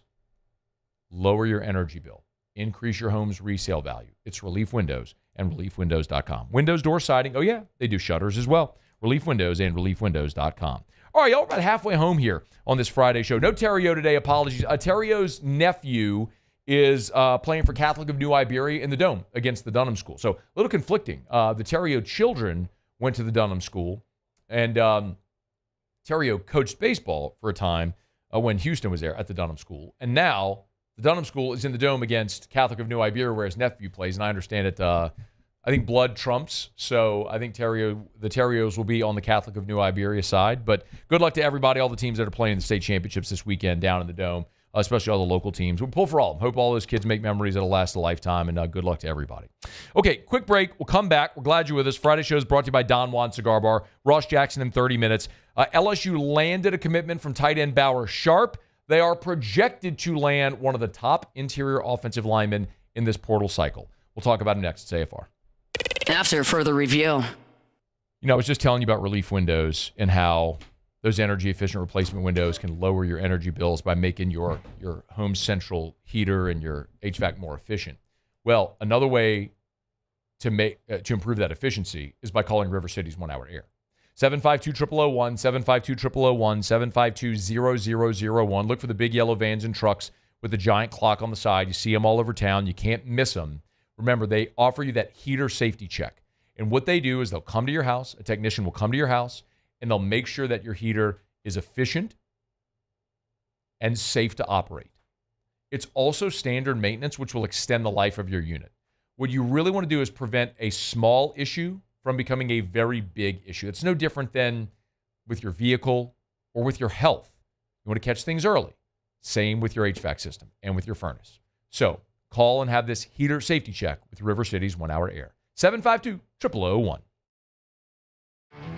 There it is, the extra mile, on the border of expected and extraordinary for those willing to go further, like vans customized for work or play, with safety and tech to keep you connected, supported by a 5-star sales, service, and finance team, and backed by the 1-star you know. So go the extra mile. It's never crowded, because so few have what it takes to go there. Mercedes-Benz Vans. The Windsor Senior Living Community in Mandeville, Louisiana is a beautiful, vibrant apartment community geared towards seniors. They are nestled right in the heart of Mandeville, where seniors live a more carefree lifestyle in spacious apartments with the peace of mind that comes from having a little extra help. Call the Windsor at 985-624-8040 to schedule a lunch and tour. Come see how the Windsor can be your passport to peace of mind. Dylan Cruz here to tell you about Six Rings Baseball and Softball Camp. If you live on the North Shore and play ball, go to Six Rings Camps with former LSU assistant coach Dan Canaveri. His knowledge is second to none, and your child will improve and have fun doing it. Camps were held at Coquille Park and Six Rings Academy in Covington with 4 sessions over the summer. Full day and morning only sessions are available from ages 7 to 13. Go to sixringsbaseball.com or call 985-206-9096. Learn the game to love the game.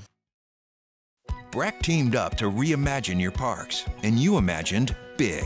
With your help, we went to work, creating 12 beautiful community parks across the parish. A family-sized water park, miles and miles of trails, and parks just for your dogs. There are more places to splash, to explore, to run wild, and even soar. You imagined, we delivered. Gold. Breck, your #1 park system in the nation. Electricity is all around us, and our families depend on it. Every day is sparked by the power of a cold drink or a warm meal, a movie night, and a comforting light at the end of a dark hallway. From sunrise to sunset, playtime to bedtime, our team is ready to take care of your electrical needs. Even in the case of an after-hours emergency, the light in your life shines brighter with Mr. Electric. Hey, it's Matt Moscona. For years, you've heard me tell you about Insurance Network of Louisiana, helping you find better coverage for less money. But it's not just for your home and auto. They also offer commercial property. So, retail stores, professional offices like doctors, dentists, attorneys, clothing boutiques. Insurance Network of Louisiana can find you better coverage for less money. They service the entire state of Louisiana, and they're After further review with Matt Moscona, presented by Don Juan Cigar Bar.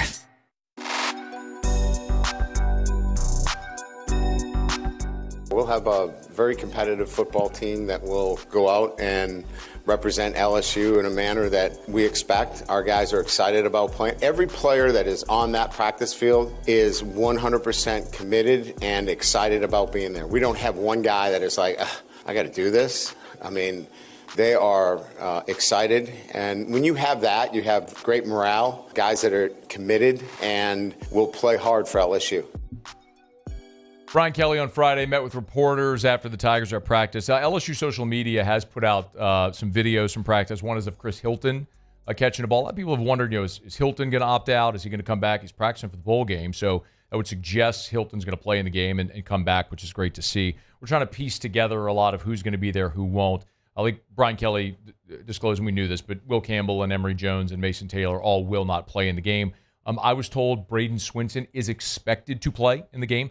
I'm kind of worried or wondering about that. Kelly also disclosed Miles Frazier will play in the game, which is good. We don't know about Garrett Dellinger. Kelly said he's cleared medically. It's just a matter of if he wants to go out there and play coming off the injury. I'm curious about guys like Zy Alexander and Savion Jones and Parrish Shan, some of those veteran defensive players, if they're going to be out there. So we'll see. And the more they go through practice, another thing that's tricky is while the portal window is still open, you don't know. Finals are still going on right now, which end today, Friday. So we'll get a better sense of that. But Brian Kelly did talk a little bit about the offensive line in preparation, because you're not going to have Campbell or Jones. So, what does it look like for the bowl game? I like our group. Tyree Adams will get an opportunity. We have great confidence in him. Paul will continue to play for us. Mobanga, DJ Chester, obviously, getting an opportunity. Bo Bordelon gets an opportunity now to play some football for us. Colin Eccles, is a guy that we have a lot of trust in. Miles Frazier is going to play in the bowl game, and he has position flexibility, so we may kick him out to tackle and give us some help out there. We really like the progression of Weston Davis that can play tackle for us on both sides. So, again, I think we feel really good about the guys that we're going to put out there. And as an offensive line, as a group of 5 guys, we're going to be able to compete with anybody. That's interesting, especially with Miles Frazier.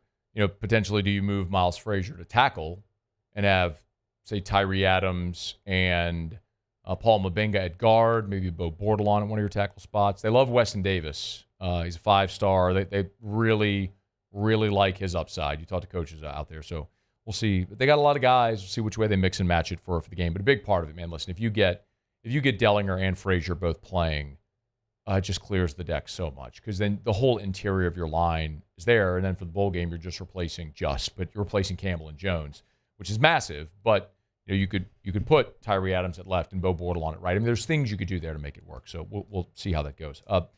For next year, the big question is about how they supplement this line, and we got one giant answer. I'll tell you about him in just a second. We're brought to you by the Williamson Eye Center. 924-2020, 924-2020, or WilliamsonEye.com. That's WilliamsonEye.com. If you are even thinking about LASIK, if you're looking to ditch those glasses and contacts forever, if you're sick of reaching for your readers on your shirt, or did you leave them on your head or by the nightstand or on your desk, or did you sit on them and break them, or are they in your car, whatever it may be. If you're tired of that life and the inconvenience of it, you want to just see when you wake up in the morning, the Williamson Eye Center can make it happen. 924-2020, 924-2020. Great gift as well. A loved one in your life that you want to give the gift of sight to. Get them LASIK. Evo ICL. Custom lens replacement. Tons of options, no matter your age or your refractive issue. It's the Williamson Eye Center. 924-2020 or WilliamsonEye.com. Obviously, as LSU's preparing for the bowl game, the offensive line and who's going to be available is massive. So Brian Kelly said Miles Frazier will play. That's great. Paul Mabinga, DJ Chester gave you a lot of reps this year, so you're starting there. We'll find out about Garrett Dellinger, what his decision is going to be. But Dellinger and Frazier are both going to be gone, along with Campbell and Jones. So you're losing 4 of your starters on the offensive line. And the one guy returning is DJ Chester, who played center for you this year. And just being very candid, that was the weak link on your offensive line.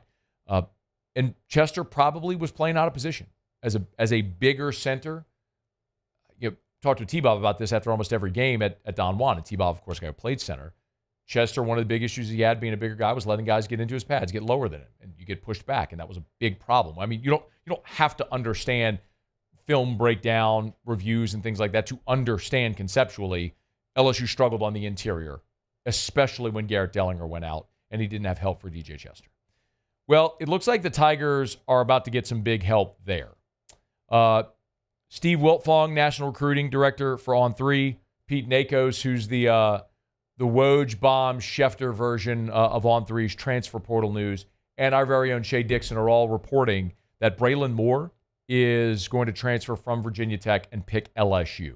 So that would be a massive get again. Braylon Moore has not publicly committed.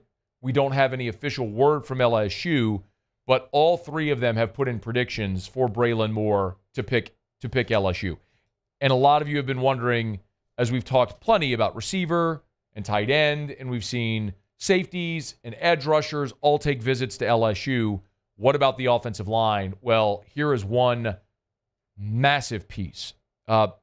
Offensive line was a definite need in this cycle. And it is going to be interesting in I'm going to tell you about Braylon Moore in a second, but it is going to be interesting in 2025 to see how they balance the young talent against veterans out of the portal. On signing day, when Brian Kelly met with reporters and he was talking about NIL, one thing he said is, we can't play 5 freshmen and a sophomore and expect to compete like we did on Saturday. And that was after the Vanderbilt game. And he was talking about defense. But it's true on both sides of the ball. And on the offensive line, you have recruited numbers and talent on the offensive line. Like, that's inarguable. Tyree Adams, Paul Mabenga, DJ Chester, Weston Davis, Cohen Eccles, Kyrie Lee, Ori Williams, Ethan Callaway. Look at this signing class. Solomon Thomas, a 5-star. Carius Kern, the number 1 player in Arkansas, arguably the top 2 interior linemen in the country. Miller from Mississippi. Bordelon from Newman. Those are all interior linemen, but look at the numbers. That's 4 in this year's signing class. The 3 guys from last year's signing class that didn't play, that's 7. And then the 6 that I mentioned on top of that. You're talking about 12 scholarship linemen right there. Like, you have young, talented guys, which you don't have as experience. Outside of Chester and Mabenga, the experience they got this year. So, in adding someone potentially here like Braylon Moore, that is, it feels massively significant because Braylon Moore at Virginia Tech has played a ton of games. 28 games played, 24 games started. So as a freshman in 2022, he played in 4 games. And then in 2023, started all 12 at center. 2024, started all 12 at center for Virginia Tech. It's very hard because I can't tell you statistics for an offensive lineman. This is where like Pro Football Focus grades, I think, come into play and can be beneficial. For context, LSU starting center this year, DJ Chester, for the entire season, graded out by Pro Football Focus at a 49. The next lowest graded LSU offensive lineman was Emory Jones at a 61.5. Now keep in mind, Will Campbell and Garrett Dellinger and Miles Frazier were among LSU's highest graded players on either side of the ball, in large part because of their pass protection, but it's irrelevant. Point is, Chester graded at a 49. Emory Jones, who's still very good, graded a 61.5. Braylon Moore, 69.6. So you're talking about a guy that started 24 games, 2-year starter, and was dramatically better than the guy that started for you this year and dramatically better than the guy that just left to go early in the draft. This is not just a body. LSU 2 years ago signed Mason Lunsford out of the portal from Maryland. And he had played some and started some and rotated. It was kind of a rotational piece. But Mason Lunsford came here and couldn't get on the field. This isn't a guy that's coming here to try to win a spot. This is your starting center next year. Provided the report from Pete Nako, Steve Wiltfong, and Shea Dixon that he's picking LSU. Provided those guys are right. I have no reason to believe they aren't. They're all very reputable. And when I see that many of them all on the same page with something, it tells you they know something. tells me they know something. This is massive. So now I look at it and I go, now not only do you know Braylon Moore's coming in as an experienced, really highly regarded center who will be playing his 4th year of college football, but that also means DJ Chester's not back at center. Now, I think DJ Chester can be a really good player, and the fact that he started every game for you this year is a big deal. He got a ton of experience. But now you can move DJ Chester to guard. You can take Braylon Moore, plug him in at center because he's immediately your best center, and maybe Chester and Mubinga become your starting guards. Or maybe Bo Bordelon is one of your starting guards, and Chester's the other. And maybe Mubinga plays tackle, along with Tyree Adams and Weston Davis. And you figure out what that rotation is going to be or how you win jobs. But it answers what was unquestionably the biggest question on your offensive line, which was DJ Chester at center. And now you've replaced him with a dominant starter. You've immediately upgraded that position. And now you can take Chester and put him in a spot that's more natural for him with all the experience he's got. Massive get for LSU. Again, provided that as of 4:46 p.m. here on Friday, we'll see that this does go official. But if the reports are accurate, this would be massive for LSU with Braylon Moore at center. What a big day it's turning out to be. It is official that Bauer Sharp, the tight end, is on board for the Tigers, and there's a lot more of this windfall coming. Braylon Moore, the center. LSU's projected to land Barry and Brown, the receiver from Kentucky. A lot of the Jakeem Jackson, the cornerback from Florida. LSU's projected these. And it signifies a shift, a pivot. Whether Brian Kelly wants to use that word or not is irrelevant. You're not just getting bodies or depth in the portal. You are getting starters. You are getting, like, when LSU's first team offense runs out against Clemson week 1 next year, Braylon Moore, provided he signs, will be your starting center. Bauer Sharp will be your starting tight end. This is inarguable.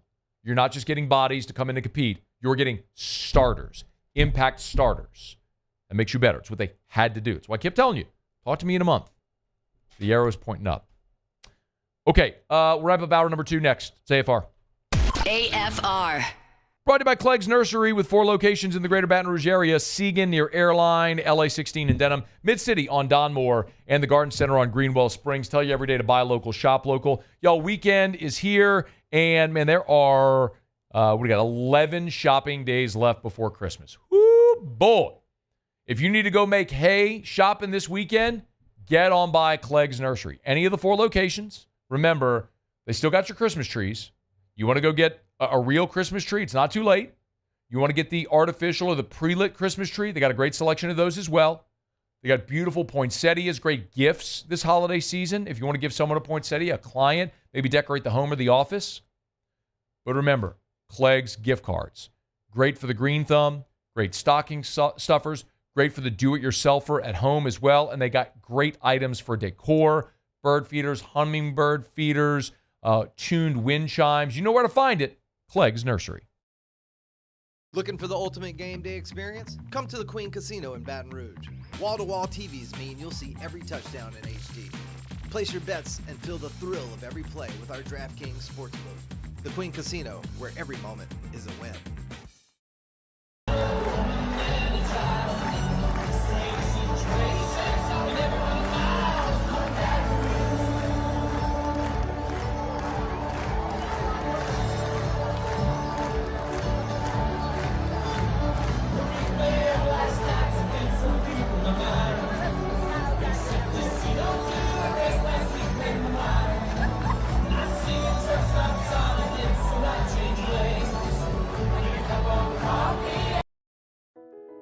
I've been doing business with Luba for 25 years.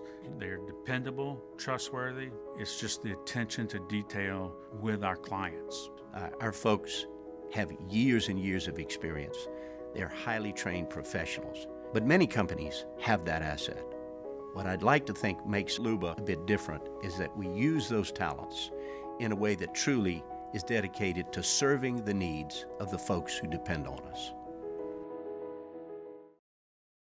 Jerry and Benny Payne began Central Plumbing Company out of their driveway in Tanglewood subdivision. 50 years later and 4 generations down the road, we continue to serve Baton Rouge and the surrounding areas for all of their plumbing needs. Residential, commercial, industrial, or hospitality, Central Plumbing is here 24/7, 365. We want to thank our customers, family, and friends for 50 years of success. And looking forward to 50 more. Bayou Chrysler Dodge Jeep Ram can get you in a new 2025 Ram 1500 truck with $15,000 off MSRP. $15,000 off the newly designed Ram 1500 truck. All new Bayou Automotive vehicles come with a complimentary 7-year powertrain warranty. The crew at Bayou Automotive is going to do right by you. Gulf Coast Office Products is a nationally recognized Savin office equipment dealer based right here in Louisiana. Over 100 employees strong, Gulf Coast has the boots on the ground to support all vertical markets from education, engineering, legal, and finance. With the latest in office technology, from desktop to production segment units, Gulf Coast and Savin have the perfect fit for you. Call 225-756-2644. That's 756-2644 for Gulf Coast Office Products. Dylan Cruz here to tell you about Six Rings Baseball and Softball Camp. If you live on the North Shore and play ball, go to Six Rings Camps with former LSU assistant coach Dan Canaveri. His knowledge is second to none, and your child will improve and have fun doing it. Camps were held at Coquille Park and Six Rings Academy in Covington with 4 sessions over the summer. Full day and morning only sessions are available from ages 7 to 13. Go to sixringsbaseball.com. After further review with Matt Moscona, presented by Don Juan Cigar Bar.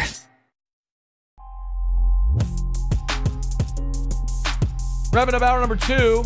Chat with Ross Jackson, LouisianaSports.net, here in about 10 minutes from right now. He's out at Saints practice. Well, he's there every day. But Jake Haener, is Derek Carr possible? Kamara was back today. What are the Saints playing for? We're getting all that with Ross coming up here in about 10 minutes from right now. Right now, Jacob Beck has Tigers in the pros. Tigers in the pros. They still bleed purple and gold. They're just really rich now.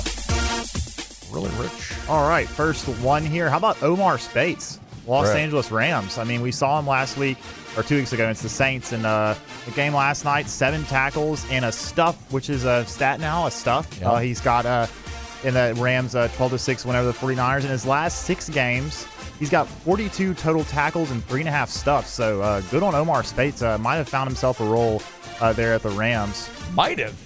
I think it's confirmed now. Brain. Yeah. All right, next one here. We got some golf. My How only about contention there, Beck, and I've talked about this with Muse, is Omar, do we call it Omar Spates, LSU? He played at LSU. He did. I don't know. I was 4 years at Oregon State All-Conference. He came here and kind of didn't do anything. Yeah, I mean, I don't know. He played at LSU for a year, so he's a Tiger in the pros. Moving on, we got a little bit of golf action. The PGA Tour Q School, which is their qualifying event. 4 LSU guys, Ben Taylor, who of course has been playing on the tour, and then 3 other younger guys, Drew Doyle, Jacob Bergeron, and Lance Yates, playing this tournament at Sawgrass, where the Players Championship is played. But Taylor actually playing pretty well. He shot even par 70 today in his second round. He's tied for 15th. The top 5 in ties get their PGA Tour card, so he's got a pretty good chance.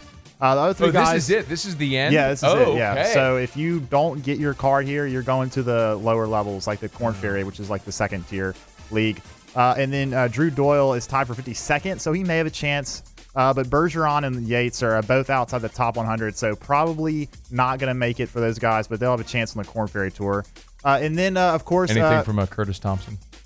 Muse actually, never mentioned. Muse hates Curtis Thompson. Never mentions him at all. I don't think so. He wasn't in this event. I don't think so. But but of course, now since Musso is out, we will have some volleyball.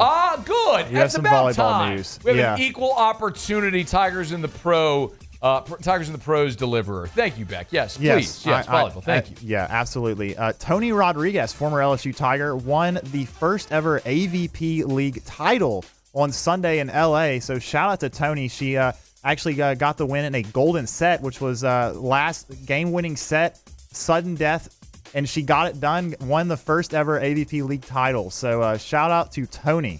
That's Tigers in the Pros. I was just waiting on Paulie to give me a picture. I may not have told him about that one. It was kind of last second, so I'll take the blame for that. Oh man, Tigers and the Pros. We're presented by Parish Restoration, parishbuilt.com, parishbuilt.com. Tell you all the time about the patented non-toxic dry fog. We had some awful heavy rain here in the last week. If as a result of that you had water intrusion, or if you have had water intrusion in your house and your walls, you probably have mold. If you have mold, you need Parish Restoration. It's a patented, non-toxic dry fog treatment. They'll come in, they'll spray the fog, let it dwell. As soon as it dissipates, boom, mold is dead. You're back in. Totally clean smelling home as well. So you want to remove odor from smoke, cigarette smoke, a fire, sweat, pets, whatever it may be. You need Parish Restoration. Go to parishbuilt.com, parishbuilt.com. Just hit the restoration tab at parishbuilt.com. Okay, let's knock out our Sports Center break. We'll come back here, kick off hour number 3. Our guy Ross Jackson will be here.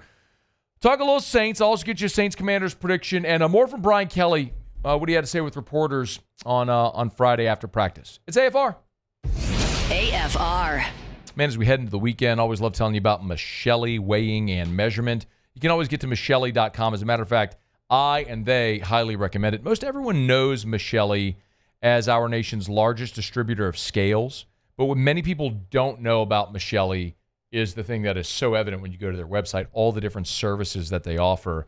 One other, of course, ISO 17025 accreditation is available. Love telling you about the TRACK system, which is track records, assets, and calibrations. Free service online, 24/7, 365. At Michelli, we show the world what measurements can do. Their Harahan office, right where their corporate office is, right there. But y'all, so much about Michelli is calibration, and they are always looking for technicians. So you can always go to the career pages at the website. In 2025, you're looking for a new career. They are growing and they need people. So go to Michelli.com. Michelli. It's Michelli.com. I've been doing business with Luba for 25 years. They're dependable, trustworthy. It's just the attention to detail with our clients. Our folks have years and years of experience. They're highly trained professionals. But many companies have that asset.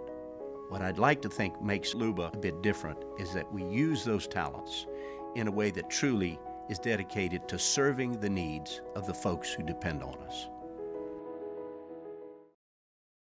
It's no secret. The best oysters in Baton Rouge are at Jolie Pearl Oyster Bar. Enjoy mouth-watering South Louisiana flavor and oysters from all over the country. And don't forget our nightly drink specials.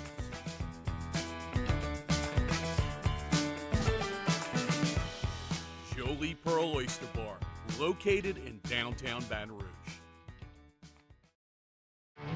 There it is, the extra mile, on the border of expected and extraordinary, for those willing to go further, like vans customized for work or play, with safety and tech to keep you connected, supported by a 5-star sales, service, and finance team, and backed by the 1-star you know. So go the extra mile. It's never crowded, because so few have what it takes to go there. Mercedes-Benz Vans. Breck teamed up to reimagine your parks, and you imagined big. With your help, we went to work, creating 12 beautiful community parks across the parish. A family-sized water park, miles and miles of trails, and parks just for your dogs. There are more places to splash, to explore, to run wild, and even soar. You imagined, we delivered. Gold. Breck, your #1 park system in the nation. Electricity is all around us, and our families depend on it. Every day is sparked by the power of a cold drink or a warm meal, a movie night, and a comforting light at the end of a dark hallway. From sunrise to sunset, playtime to bedtime, our team is ready to take care of your electrical needs. Even in the case of an after-hours emergency, the light in your life shines brighter with Mr. Electric. Hey, it's Matt Moscona. For years, you've heard me tell you about Insurance Network of Louisiana, helping you find better coverage for less money. But it's not just for your home and auto. They also offer commercial property. So retail stores, professional offices like doctors, dentists, attorneys, clothing boutiques. Insurance Network of Louisiana can find you better coverage for less money. They service the entire state of Louisiana, and they're local. So call today at 293-0450 or lainsurance.net.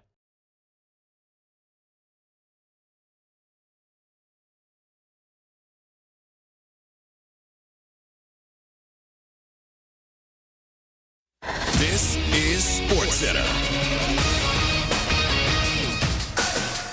I'm Doug Brown. Linebacker Devondre Campbell is unlikely to wear a 49ers uniform again after refusing to enter last night's game against the Rams on multiple occasions before walking into the locker room in the fourth quarter. The Rams are only a half game out of first place after winning that field goals only battle on the road last night.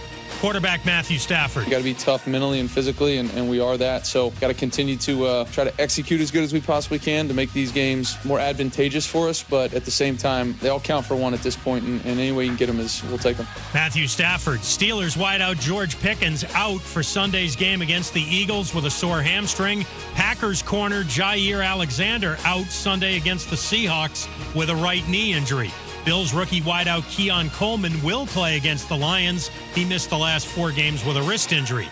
The Cubs get outfielder Kyle Tucker in a trade with the Astros. Tucker could be a free agent after the 2025 season. The Yankees get closer Devin Williams in a deal with the Brewers today. ESPN Radio is presented by Progressive Commercial Insurance. It flexes to fit your business's needs. From quick repairs to adjustable coverages and even payment options, Progressive Commercial makes it easy to get what you need. Quote today in as little as 6 minutes at progressivecommercial.com. Matt Moscona. I'm very important. After further review. Say it one more time. After further review with Matt Moscona. And here we go. Live from the Mercedes-Benz of Baton Rouge studio. Let's ride! Go!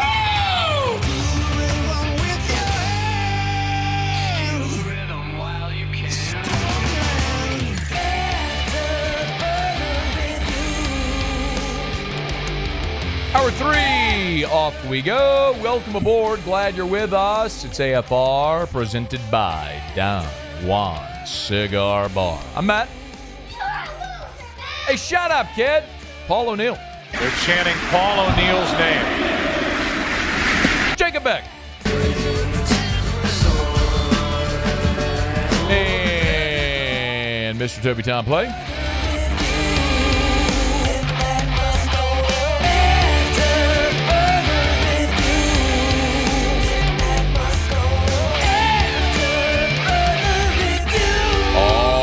Right, we're here. Glad you are as well. 5 o'clock quitting time. Glad you are driving home with us. Brian Kelly met with reporters today. Let you hear a bit more what BK had to say, including an update on Garrett Nussmeier, who the last time we saw him was injured in that game against Oklahoma. I have an update on Nuss. We'll get to that here in about 15 minutes from right now. Speaking of injured quarterbacks, Saints are back on the practice field Friday. Still no Derek Carr. Looks like Jake Haener will be the guy if Carr can't go. Ross Jackson's the guy with all the info. He joins us now. How are you, dude? Hey, man, doing great. Glad to be here with you, man. Appreciate you having me on. Yeah, we appreciate the time. Okay, let's just get the quarterback update. Get us up to speed on the absolute latest of this quarterback carousel. Yeah, absolutely. So Derek Carr, who, of course, is dealing with not only the left hand injury, but is also still in concussion protocol, is doubtful for Sunday's game against the Wall.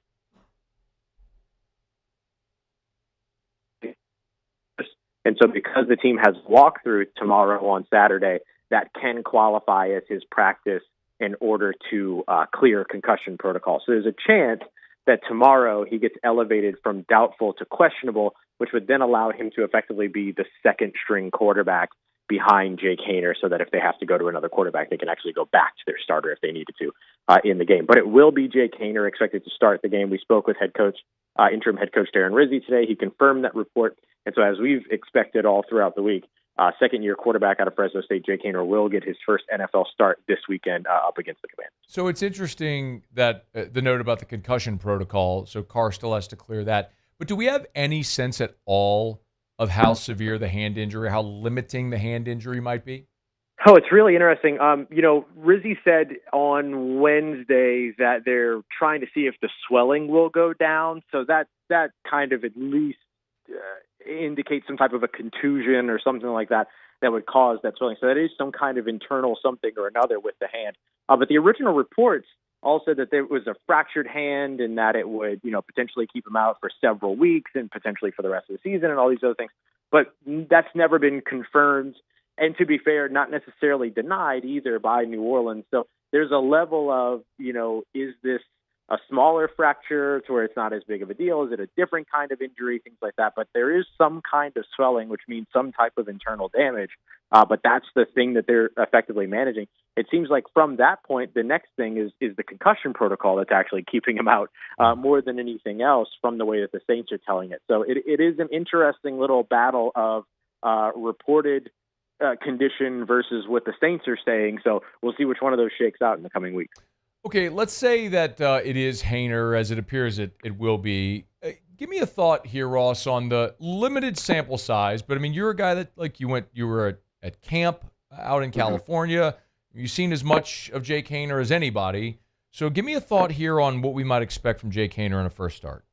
Yeah, I think what you should expect from Jake Haener is a guy that's going to be really decisive and really confident. And those two things can be really good. Those two things can also work against the young quarterback, because if you're really decisive and really confident and make the wrong decisions, those things can go the wrong way.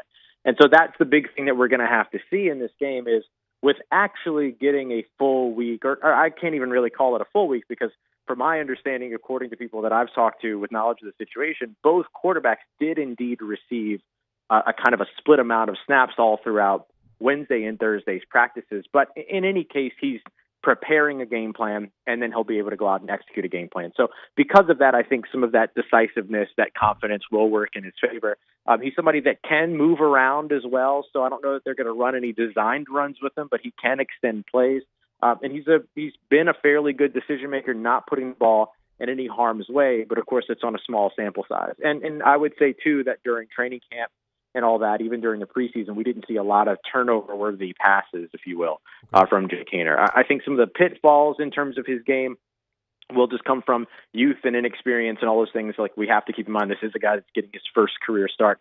He's got a 48.3% completion percentage over the course of those, again, very limited snaps in the regular season. So I think you're going to see a blend of youth and inexperience, but still a lot of decisiveness, reading the defense, trusting what he sees, and the confidence to try to make some of the throws that maybe other rookie quarterbacks or first-time starting quarterbacks, might hold on to the ball a little bit longer. Ross Jackson's with us, LouisianaSports.net, Locked on Saints. Make sure you read him and listen to him every single day. Looks like Kamara will be back. What's a realistic expectation for this running game, given what I probably expect maybe wouldn't be the most potent passing offense on Sunday?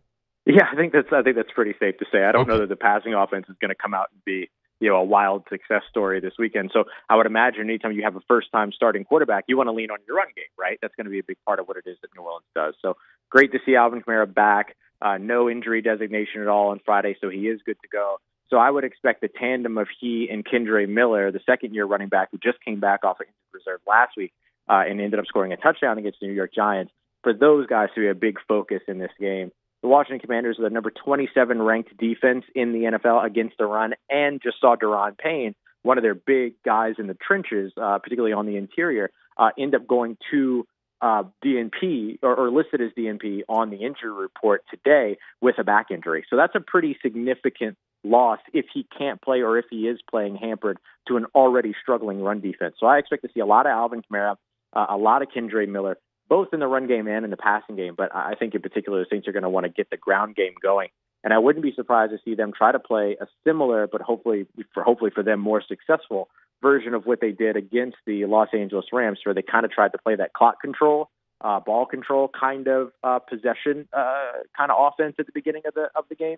And if they can do that against Washington and kind of keep Jaden Daniels off the field a bit, I think that's going to work to their advantage. So expect to see a lot of the run game for Alvin Kamara and Kendre Miller in this game, and potentially, too, with Alvin Kamara being just 62 yards away from his first ever 1,000-yard rushing season, an opportunity to catch that here in this game. That would be a very cool designation here at the end of the otherwise pretty miserable season for New Orleans. Mm-hmm. But so the interesting note about Daron Payne being injured today and officially listed as questionable. However, Marshawn Lattimore No limitations. He's going to go. What do you think the response to Lattimore is going to be in the Dome on Sunday? It's interesting. I think it might be favorable. Question mark. I don't know. It's interesting sort of seeing the sort of dichotomy of the response of him today, kind of having these comments around the Saints traded me away, and I'm going to show them why they shouldn't have, and all these other things. And so it's going to be interesting. Like he's obviously a little bit more motivated coming into this game. He, of course, waited till this game to make his debut. I'm sure not on purpose, but it's just kind of the way that worked out. Or maybe a little on purpose. Maybe a little on purpose. Maybe a little on purpose. All right, I'll give him that. But I think that it's going to be an interesting matchup for sure. And look, he's going to be kind of preying in this game on a young, inexperienced quarterback. So this is a tough one. The Saints and the Commanders in terms of passing offense are kind of neck and neck versus the Saints offense versus that Commanders defense, both ranked 17 in the NFL in their respective categories. But, this is a Saints 17th ranked offense that will be without its starting quarterback.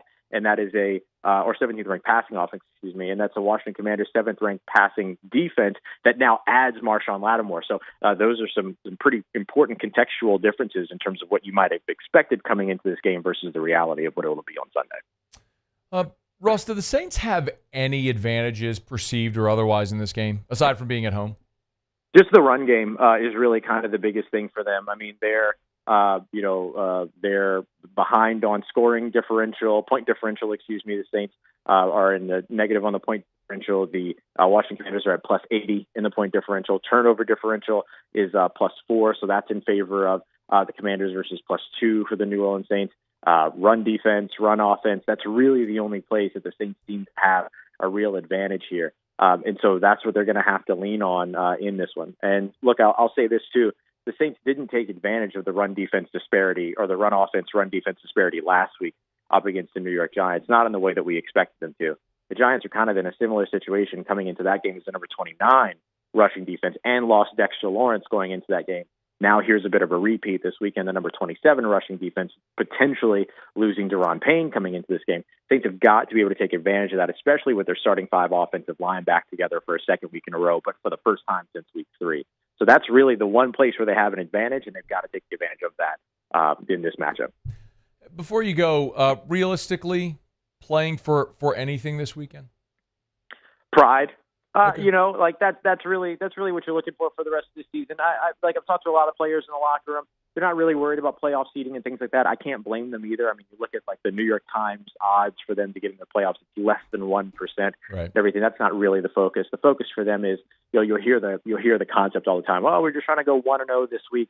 But I think from an individual standpoint, this is an opportunity for them these players to go out there and show that they either A, deserve to be on this team again next year, or at least put some good tape on the board so that if they become free agents over the offseason, it's an opportunity to, be able to sign a contract and land somewhere else despite the results of the game, of the team. How they individually perform is still value to them. So I think you're going to see a lot of pride. I think that this is a game where it's they're going to be perceived to be outmatched, and rightfully so. And so they'll come out and play as a team that doesn't have much to lose. Jake Haener himself told me today, "Hey, we're 5-8. What do I have to lose?" And that's a great attitude to have going into this game. Makes you a little bit dangerous when you're willing to be that team that doesn't have the kind of measure of, we have to succeed, we have to do this, we have to do that. The fact of the matter is they don't have to do anything. They just got to go out there and play. And so that's what they're going to look to do this weekend. You'll get him on Twitter, X, at Ross Jackson Nola. You can read him at LouisianaSports.net. You can always listen to him or watch him on the Locked On Saints podcast, YouTube, or podcast app. Okay, man, we appreciate it. Enjoy the game Sunday. Real pleasure, bud. Thanks so much. Take care. Stay safe. I'll talk to you soon. The one and only Ross Jackson, always good enough to give us a couple of minutes. You can catch Ross. Does a great job with all the content, man. You want Saints content? Ross is great at it. We're glad to have him on our team. Let me knock out a break. We'll come back. Brian Kelly, again, met with reporters after practice today. A few more things that I wanted to check off that we haven't gotten into yet. He did talk a little bit more about rev share, but as far as on the field, went into Nussmeier's decision to return and also Nussmeier's health right now. I asked him about Garrett, because last time we saw Garrett, he was, writhing in pain on the field at the end of the first half against Oklahoma, returned to lead LSU to a win. And Nussmeier told us after the game that he planned on playing in the bowl game, but had to take time to get ready, get right. So get a physical update on Garrett Nussmeier as well when we return. It's AFR. AFR. Buying or selling commercial or residential, think real estate, think Darren James. And I always tell you about Darren's listings. And one of the reasons that you work with Darren James is because how many realtors buy radio airtime every day to promote their listing, your listing. How about this one? Magnolia Wood Avenue, 488 Magnolia Wood Avenue. It's 1.21 acres. Oh, I tell you about homes all the time. Even commercial properties. You want to buy a 1.21 acre lot? Darren sells that as well. Listen, you want results, you want the best, you want Darren James. There's a reason Darren's on the Wall Street Journal's list of the top 1% of realtors in America. Number 13 in the country, number 1 in Louisiana a year ago. That's not my opinion. That's objective data. That's on the number of properties closed, the number of transactions. You need to sell your home? You need Darren James. Agent225.com, agent225.com. Think real estate, think Darren James. At Auctioner, we know healing is a team sport. That's why we've partnered with world-renowned orthopedic surgeon Dr. James Andrews to create the Auctioner Andrews Orthopedics and Sports Medicine Institute. Whether you're a professional athlete or a weekend warrior, our team of specialists are dedicated to getting you back in the game. So whatever your reasons are for reaching your personal best, we've only got one: you. Auctioner Andrews Institute. Long live you. Looking for the ultimate game day experience? Come to the Queen Casino in Baton Rouge. Savor game day platters and snacks, plus drink specials at 1717 Kitchen and Cocktail. So come out for game day and let our team make you the MVP. The Queen Casino, where every moment is a win. I've been doing business with Luba for 25 years. They're dependable, trustworthy. It's just the attention to detail with our clients. Our folks have years and years of experience. They're highly trained professionals, but many companies have that asset. What I'd like to think makes Luba a bit different is that we use those talents in a way that truly is dedicated to serving the needs of the folks who depend on us. Jerry and Benny Payne began Central Plumbing Company out of their driveway in Tanglewood subdivision. 50 years later and 4 generations down the road, we continue to serve Baton Rouge and the surrounding areas for all of their plumbing needs. Residential, commercial, industrial, or hospitality, Central Plumbing is here 24/7, 365. We want to thank our customers, family, and friends for 50 years of success. And looking forward to 50 more. Gulf Coast Office Products is a nationally recognized Savin office equipment dealer based right here in Louisiana. Over 100 employees strong, Gulf Coast has the boots on the ground to support all vertical markets, from education, engineering, legal, and finance. With the latest in office technology, from desktop to production segment units, Gulf Coast and Savin have the perfect fit for you. Call 225-756-2644. That's 756-2644 for Gulf Coast Office Products. Gulf Coast Bank and Trust is giving our customers the power to bank anywhere, anytime during this challenging event. And we're right there with you. Our mobile banking app is a smart way to manage your money and time. Gulf Coast Bank and Trust, the bank that cares about you. Bayou Ford has the new inventory to get you in a new Ford truck or SUV today, or customize your next vehicle just the way you want it. All new Bayou Ford vehicles come with a 1 million mile powertrain warranty. The crew at Bayou Ford is going to do right by you. At Relief Windows, we're more than windows. We're windows, doors, hardy plank, and vinyl siding. But our number one product is always customer satisfaction. After further review with Matt Moscona, presented by Don Juan Cigar Bar.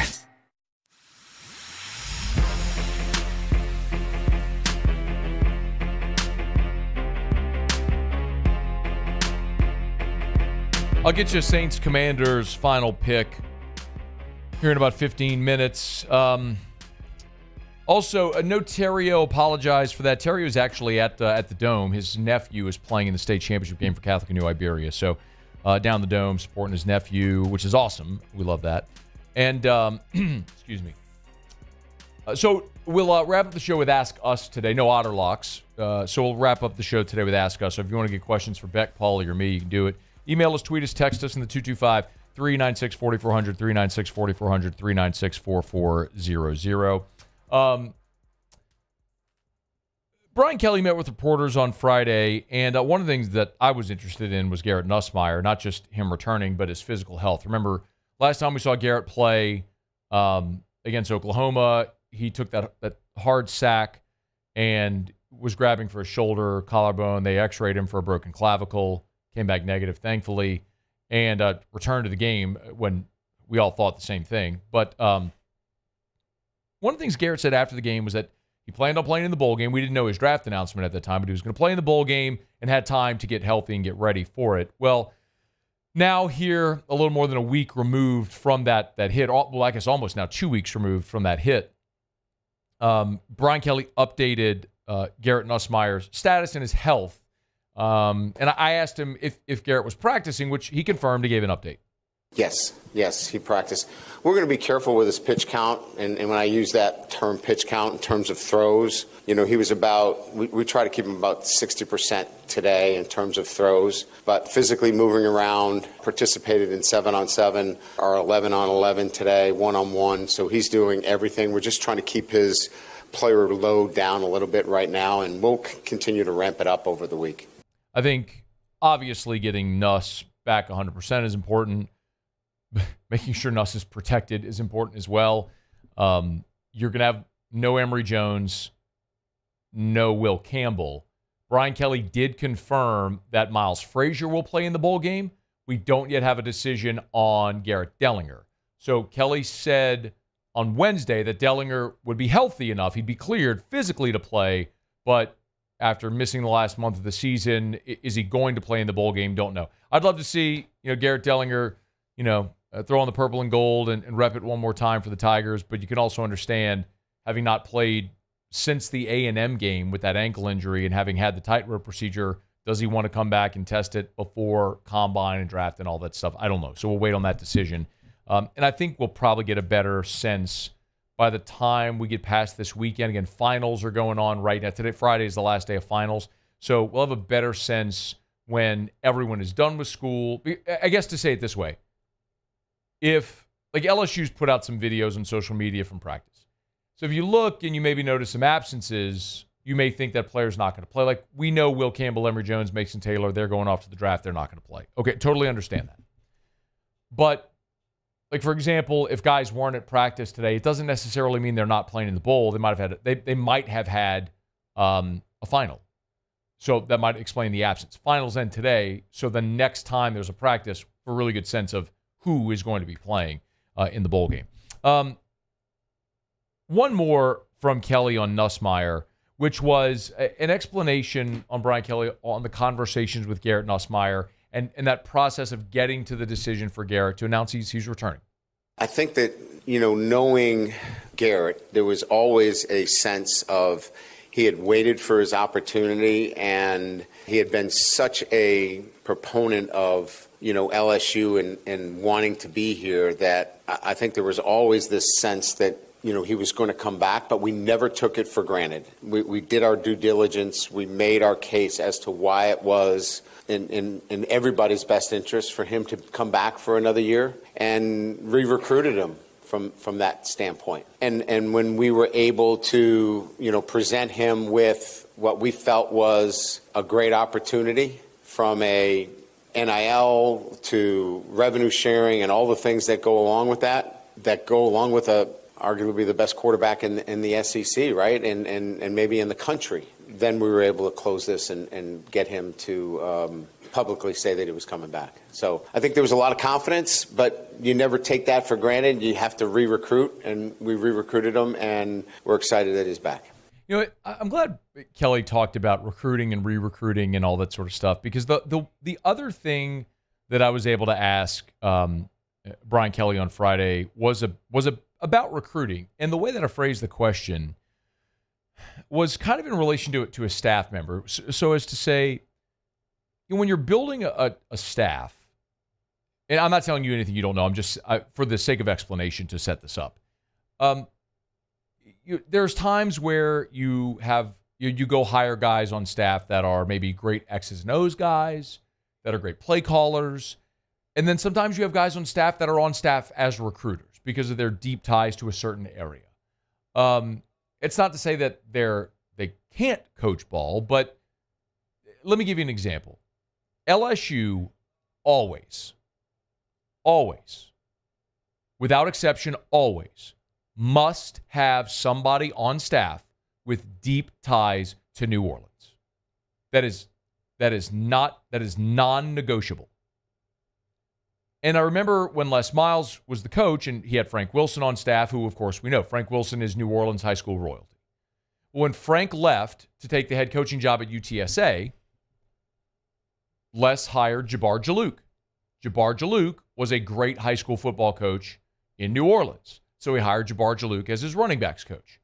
And it didn't go great, and Jabbar was here for a year, and he's gone on to do really good things. I mean, Jabbar Jalouk is at Billy Napier at Florida. I know he was in Lafayette as well with Napier. But anyway, all that to say, like, it is a non-negotiable component of a staff to have somebody with deep ties to New Orleans. You can't be the LSU football coach, assemble a staff without someone who knows that city and every inroad, like in and inside out, like with the opportunity to go down there and get the best players in New Orleans, to knock on any door, to have any door open to you, and to have that in. That's why Frank Wilson is the most invaluable member of the coaching staff outside the head coach.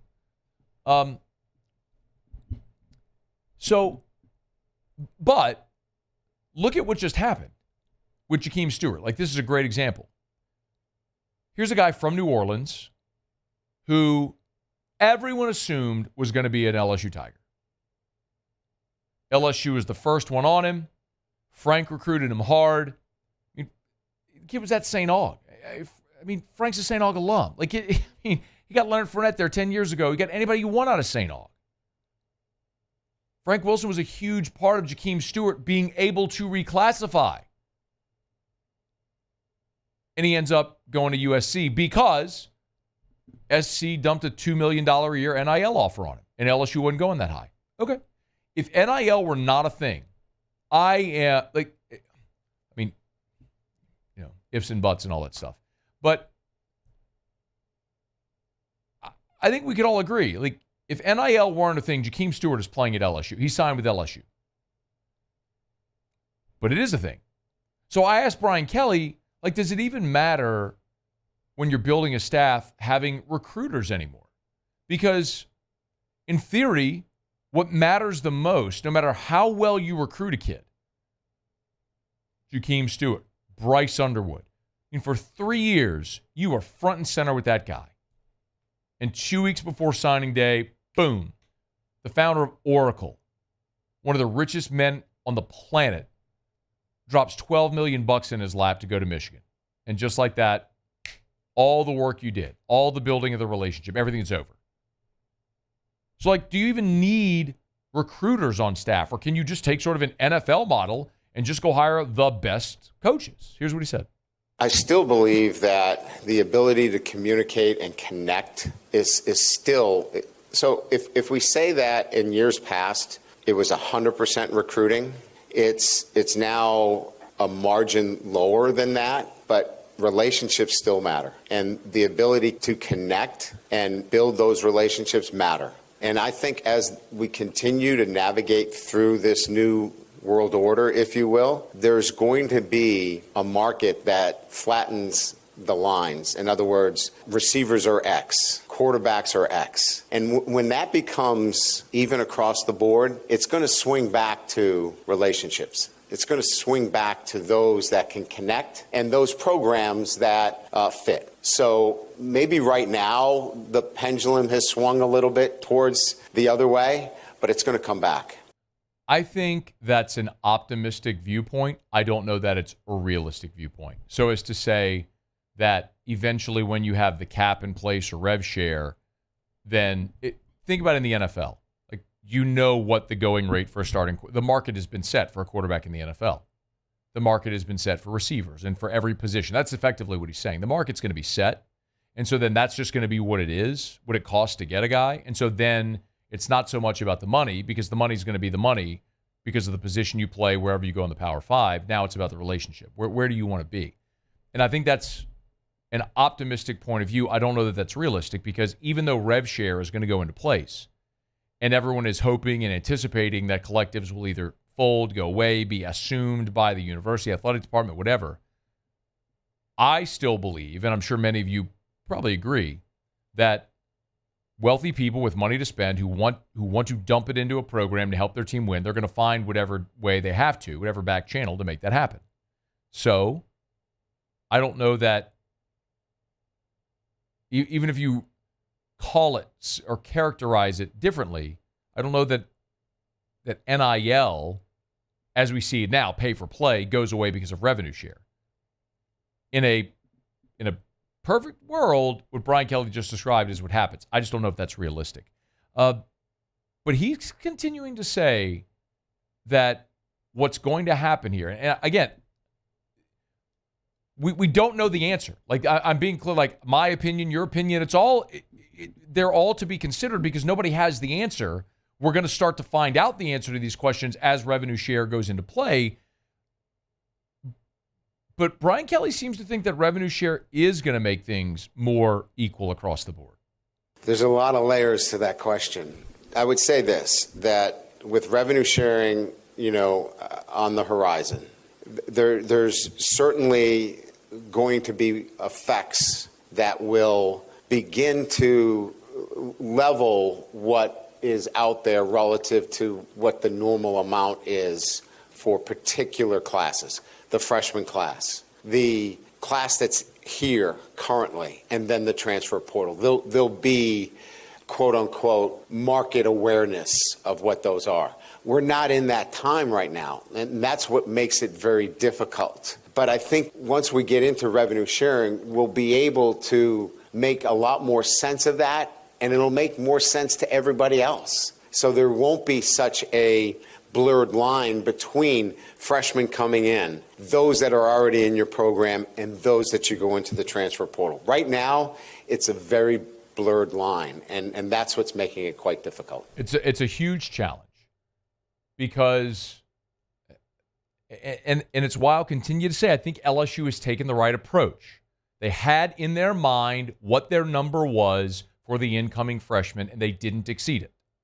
They could have, but they didn't, because they saw more value in going to sign Bauer Sharp, a guy who's been in college for 4 years, who's going to be going into his 5th season, who was just the most productive pass catcher on Oklahoma's team, who had a season in the SEC and showed he's a guy.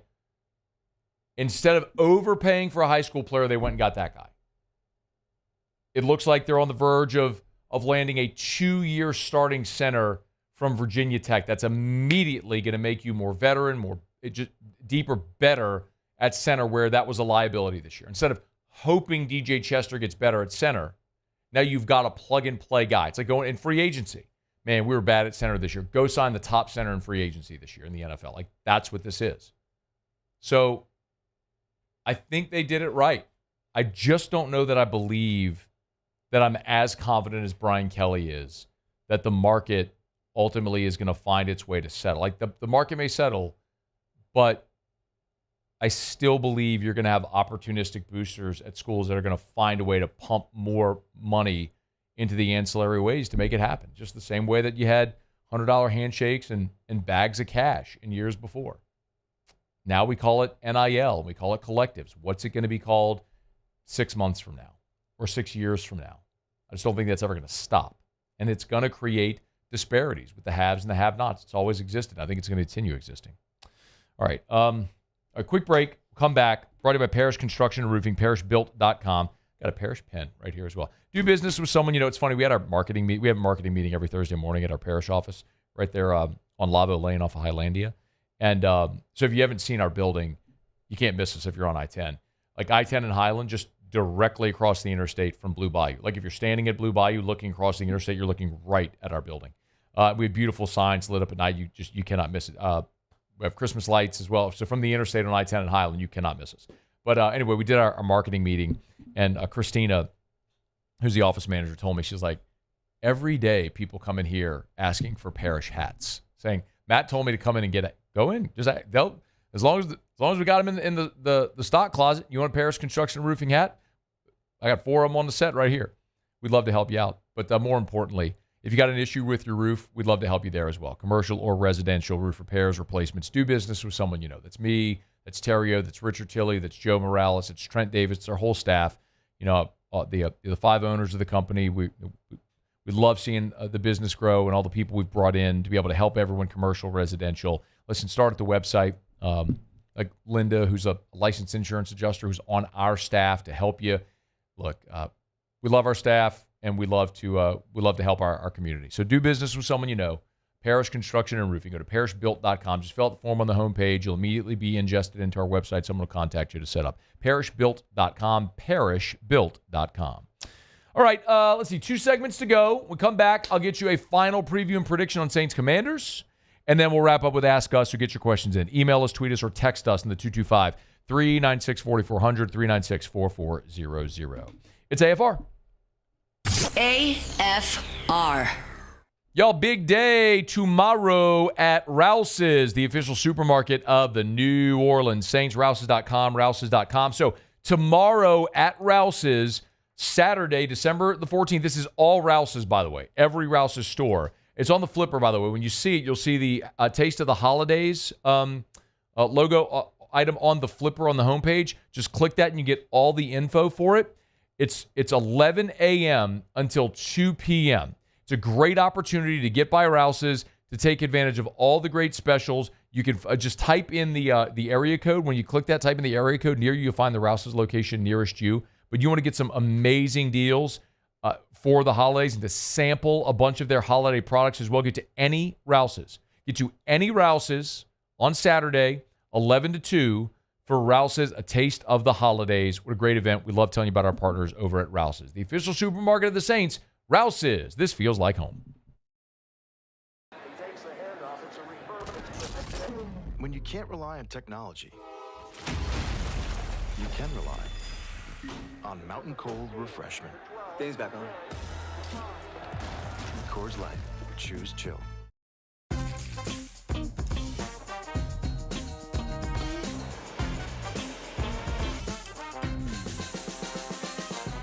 The best-kept secret in town is out. Discover Tallulah at the Renaissance Hotel on Bluebonnet.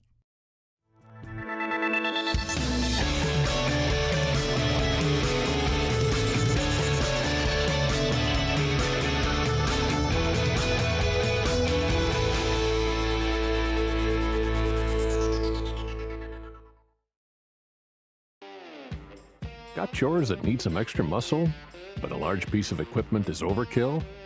That's what John Deere compact utility tractors were made for. Powerful enough for the work you need to do.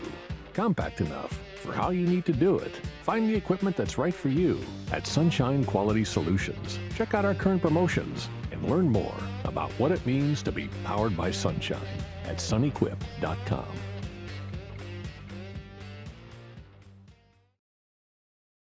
At Relief Windows, we're more than windows. We're windows, doors, party plank, and vinyl siding. But our number one product is always customer satisfaction. Visit us online at reliefwindows.com. Oh, by the way, we do shutters too. I've been doing business with Luba for 25 years. They're dependable, trustworthy. It's just the attention to detail with our clients. Our folks have years and years of experience. They're highly trained professionals. But many companies have that asset. What I'd like to think makes Luba a bit different is that we use those talents in a way that truly is dedicated to serving the needs of the folks who depend on us.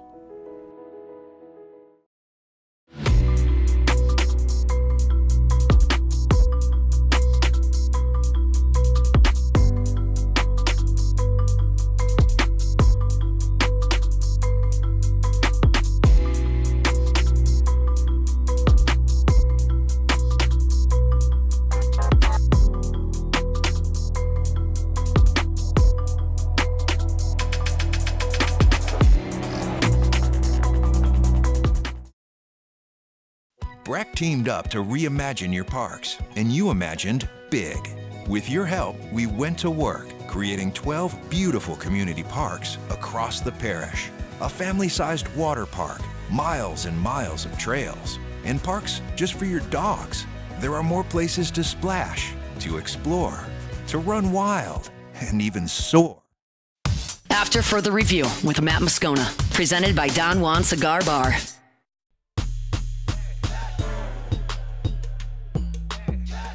And one of the things we're going to keep an eye on this weekend,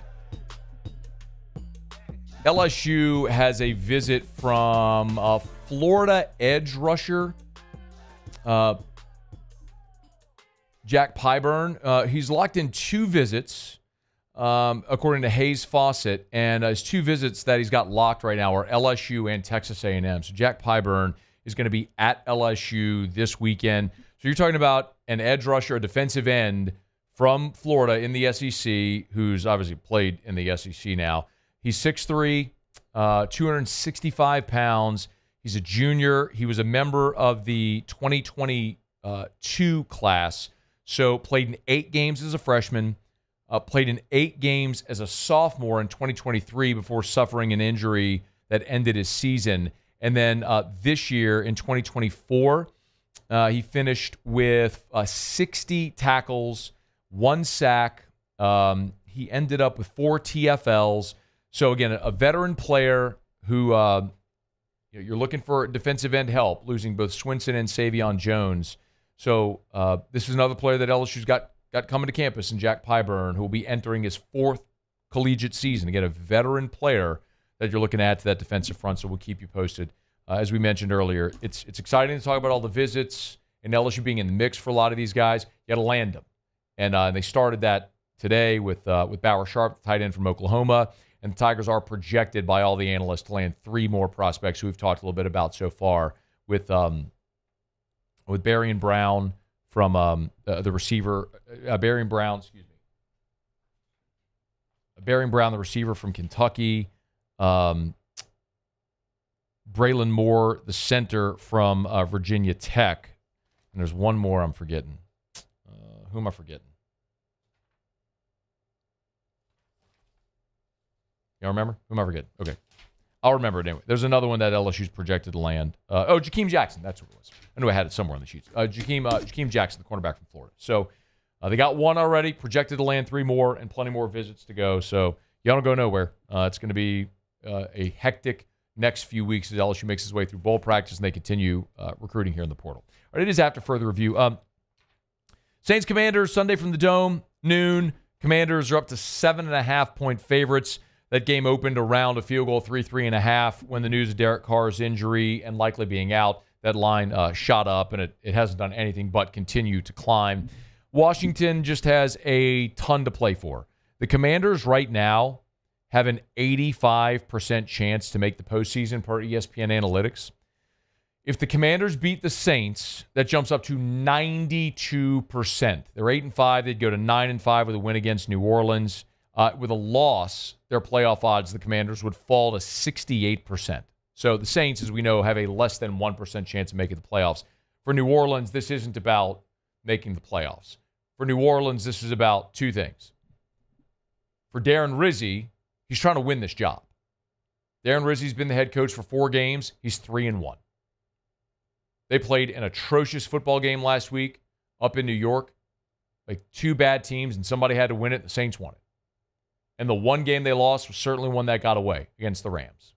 Otherwise, you would be squarely in the division mix in the NFC South, which you are not right now. So that's 1, Darren Rizzi. Number 2 is Jake Haener. It's very likely going to be Jake Haener's first career start. And so Haener wants to play well and prove that he should be a guy that the Saints are considering potentially as the heir to Derek Carr and maybe a long-term option, at least have the option to play again if Derek Carr is out. That's it. That's the extent of what you're playing for here for New Orleans. But the reality is the Saints are a bad football team. There's no way around this. Every time we talk about the Saints in every game they play, you have to mention it. Like the Saints this year, when they played teams with a winning record, they're 0-6 outright and 0-6 against the spread. The Saints have not they haven't won or covered a single game this year against a team with a winning record. So, while yes, it's been nice to see the Saints get some wins here with Darren Rizzi as the interim to break the 7-game losing streak that was just dreadful and miserable to go through. It's nice to know that Dennis Allen is no longer the coach, the albatross around the collective neck of this franchise. You're still a very bad football team. Your wins were against the Panthers, the Cowboys, the Falcons, Browns, and Giants. Ain't nobody good. Washington is good, and they have a lot to play for. A few things when I look at the game. We've seen the Saints now without Derek Carr 3 times. I mean, I guess you could throw in at the end of the Kansas City game or the end of the game against the Giants when he was injured. But really for full games, it was Tampa, it was Denver, and it was the Chargers. You scored 27 against Tampa, 10 against Denver, and 8 against the Chargers. And the 27 against Tampa is like a big asterisk because you got down 3 scores in that game, and then you rallied to take a lead right before half, and then you didn't score again. All 27 of your points were in the second quarter in a flurry. But 3 of the 4 quarters you were shut out. And then the next game you scored 10, and the next game you scored 8. They can't score, and the Saints aren't going to score this weekend. I understand Washington's scoring defense is middle of the pack in the NFL. They're 17th. And Washington's rush defense isn't very good. And Daron Payne is, if you missed it, Daron Payne on Friday, who had been practicing all week, apparently suffered a back injury. He went from not listed at all in the injury report to not practicing at all on Friday with that back injury. So his status is questionable right now for the game. But you just got finished playing the New York Giants, who are one of the worst teams in the NFL, maybe the worst team in the NFL, on a week where they didn't have Dexter Lawrence, who's the most dominant interior player statistically anyway right now this year in the NFL. They don't have Dexter Lawrence, and you go out there and you run for 92 yards on 33 carries, 2.8 a carry. Why am I to believe that's going to be any better against a Washington team that's playing motivated with their playoff hopes, I shouldn't say in the balance, but still very much to play for?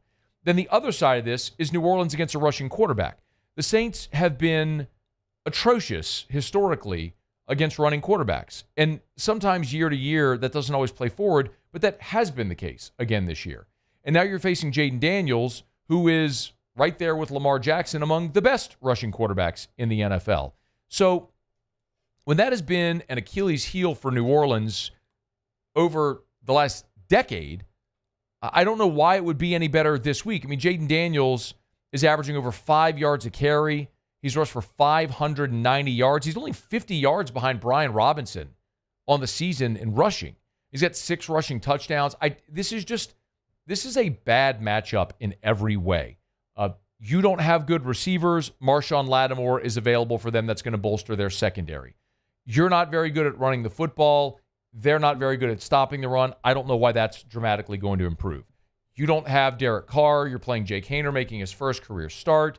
You flip it around. There's just nothing. There's no matchup in this game where I go, yep, that's the thing that benefits New Orleans. That's how they're going to win the game. It's just going to have to be a hideous football game like you played last week in New York, and you find a way to win a terrible game, like what we just saw on Thursday Night Football with the Rams and the Niners. It was a field goal game. It finished 12-6. Like, that's the kind of thing you would need. Or you would need something like what happened when the Saints played the Falcons the first time.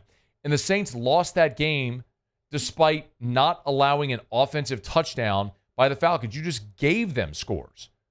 I mean, Rashid Shaheed did a stupid thing and tried to field a ball inside the 5-yard line. You just handed them a score on special teams. Like, those are the types of breaks the Saints would have to get in this game. And it's just, in the NFL, it's so hard to predict those things. That's why the Saints are a 7.5-point underdog. So, look, I don't think, I'm not picking the Saints to win. I don't think that's going to be any surprise to anyone.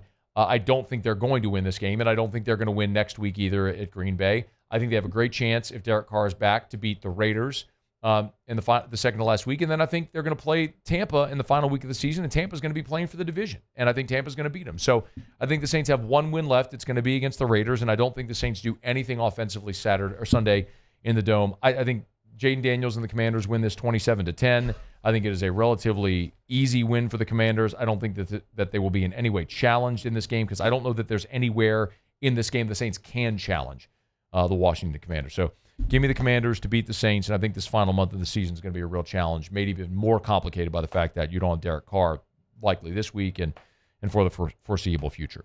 Okay, now that I've given you that glorious, joyful note to go into the weekend, we'll knock out our final break of the show. We'll wrap up with Ask Us, so stay here. After further review.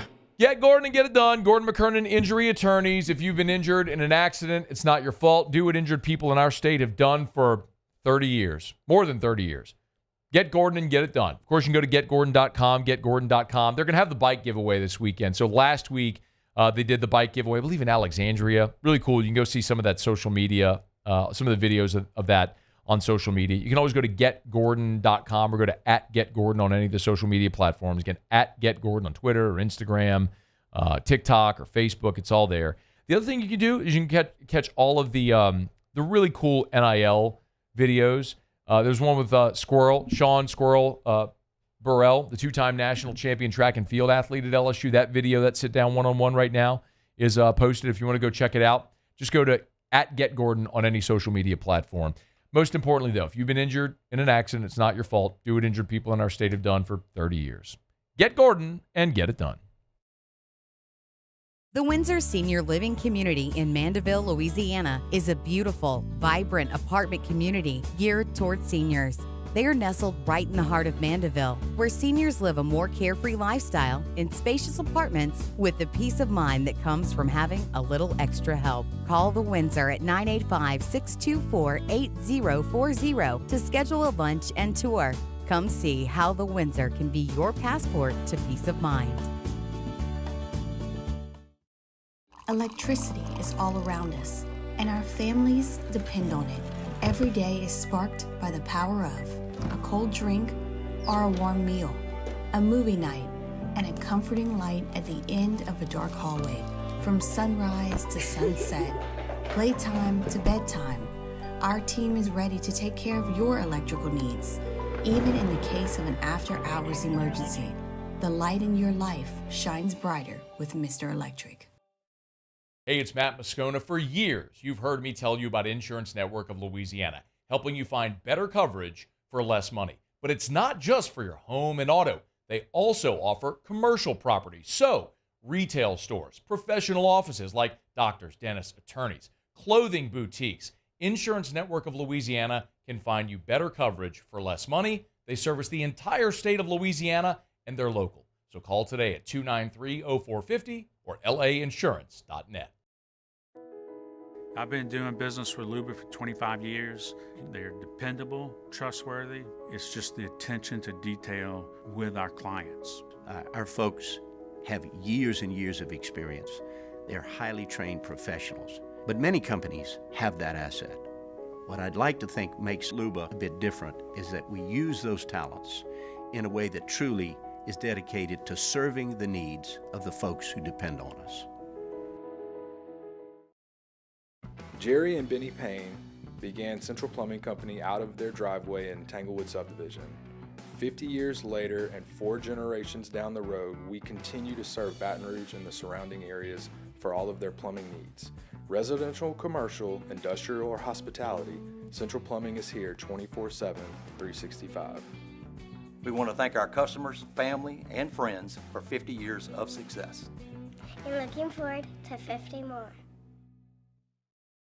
Gulf Coast Office Products is a nationally recognized Savin office equipment dealer based right here in Louisiana. Over 100 employees strong, Gulf Coast has the boots on the ground to support all vertical markets from education, engineering, legal, and finance. With the latest in office technology from desktop to production segment units, Gulf Coast and Savin have the perfect fit for you. Call 225-756-2644. That's After further review with Matt Moscona, presented by Don Juan Cigar Bar.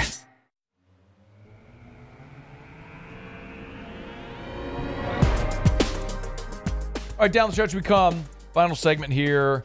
A quick one on this Friday edition of AFR presented by Don Juan Cigar Bar. We're glad to have you with us. We normally get to ask us, but actually I just saw this. I don't know how I missed this today, but there was a report from On3 that Michigan State has a $4 million NIL offer on the table for Quinn Ewers.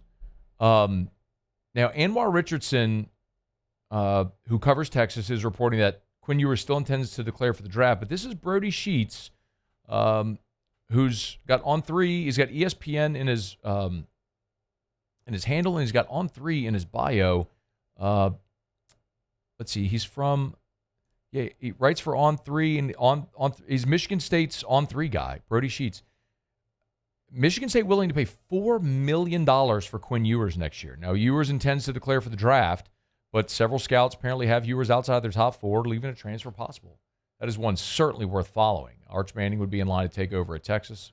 Cautionary tale. He started Oklahoma this year, but one will follow. Hey, we're brought to you by Lee Michaels Fine Jewelry, y'all. LMFJ.com, LMFJ.com for Lee Michaels Fine Jewelry. Gents, you got to get some shopping done here. You got this weekend, the next weekend's your last shopping weekend. Get by Lee Michaels Fine Jewelry. Any of their 9 locations, 2 in Baton Rouge, 9 in all. New Orleans, Lafayette, Shreveport. You can always shop online. They got great holiday gifts, pre-selected. They got gifts for under $1,000. If you're looking for something maybe a little more cost-effective, you can find it there as well. LMFJ.com. LMFJ.com for Lee Michaels Fine Jewelry. Okay. It's just about, do you have our outro music? We have music there. Nope, that's not it. That's not it. That's not it. Nope. Don't worry about it. It's all good. It's like, that's not it either. It doesn't matter. We're good. We'll figure it out. We got like 10 seconds left in the week. Appreciate Beck for hanging out. I know it's a long day, man. Sitting in that chair for like 5 straight hours is a long time. Beck, Paulie, appreciate you guys. Y'all have a great weekend. You miss anything, AFR On Demand. Have a great weekend. We'll see you Monday at 3. After further review. As we get on down the road, I'll remind you about Optimize, GeneratorPeople.com, GeneratorPeople.com. Hey, look, if you're thinking about a Generac automatic home standby generator, if you've ever thought about a Generac automatic home standby generator, there's one call to make. It's to the Generator People at Optimize. So go to GeneratorPeople.com, GeneratorPeople.com. Again, GeneratorPeople.com, because at Optimize, they do one thing. They sell, service, and install Generac automatic home standby generators. There's a lot of companies that sell Generac automatic home standby generators.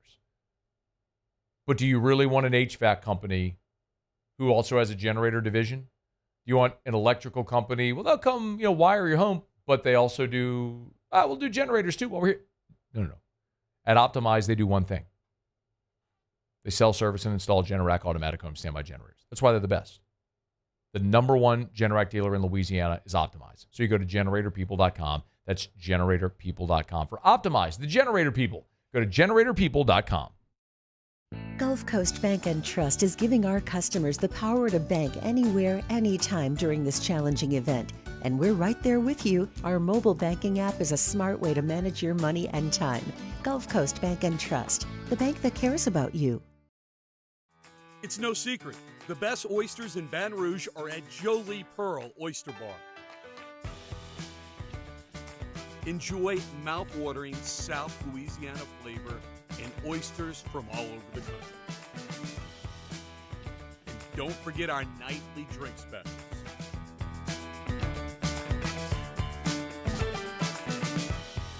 Jolie Pearl Oyster Bar, located in downtown Baton Rouge. At Atmos Energy, our Smart Choice solutions help customers save energy and emissions with rebates up to $500 off high-efficiency natural gas appliances, smart thermostats, and weatherization upgrades. Together, we're fueling our energy future. There it is, the extra mile, on the border of expected and extraordinary for those willing to go further, like vans customized for work or play, with safety and tech to keep you connected. Supported by a 5-star sales, service, and finance team. And backed by the 1-star you know. So go the extra mile. It's never crowded because so few have what it takes to go there. Mercedes-Benz Vans. Looking for the ultimate game day experience? Come to the Queen Casino in Baton Rouge. Wall-to-wall TVs mean you'll see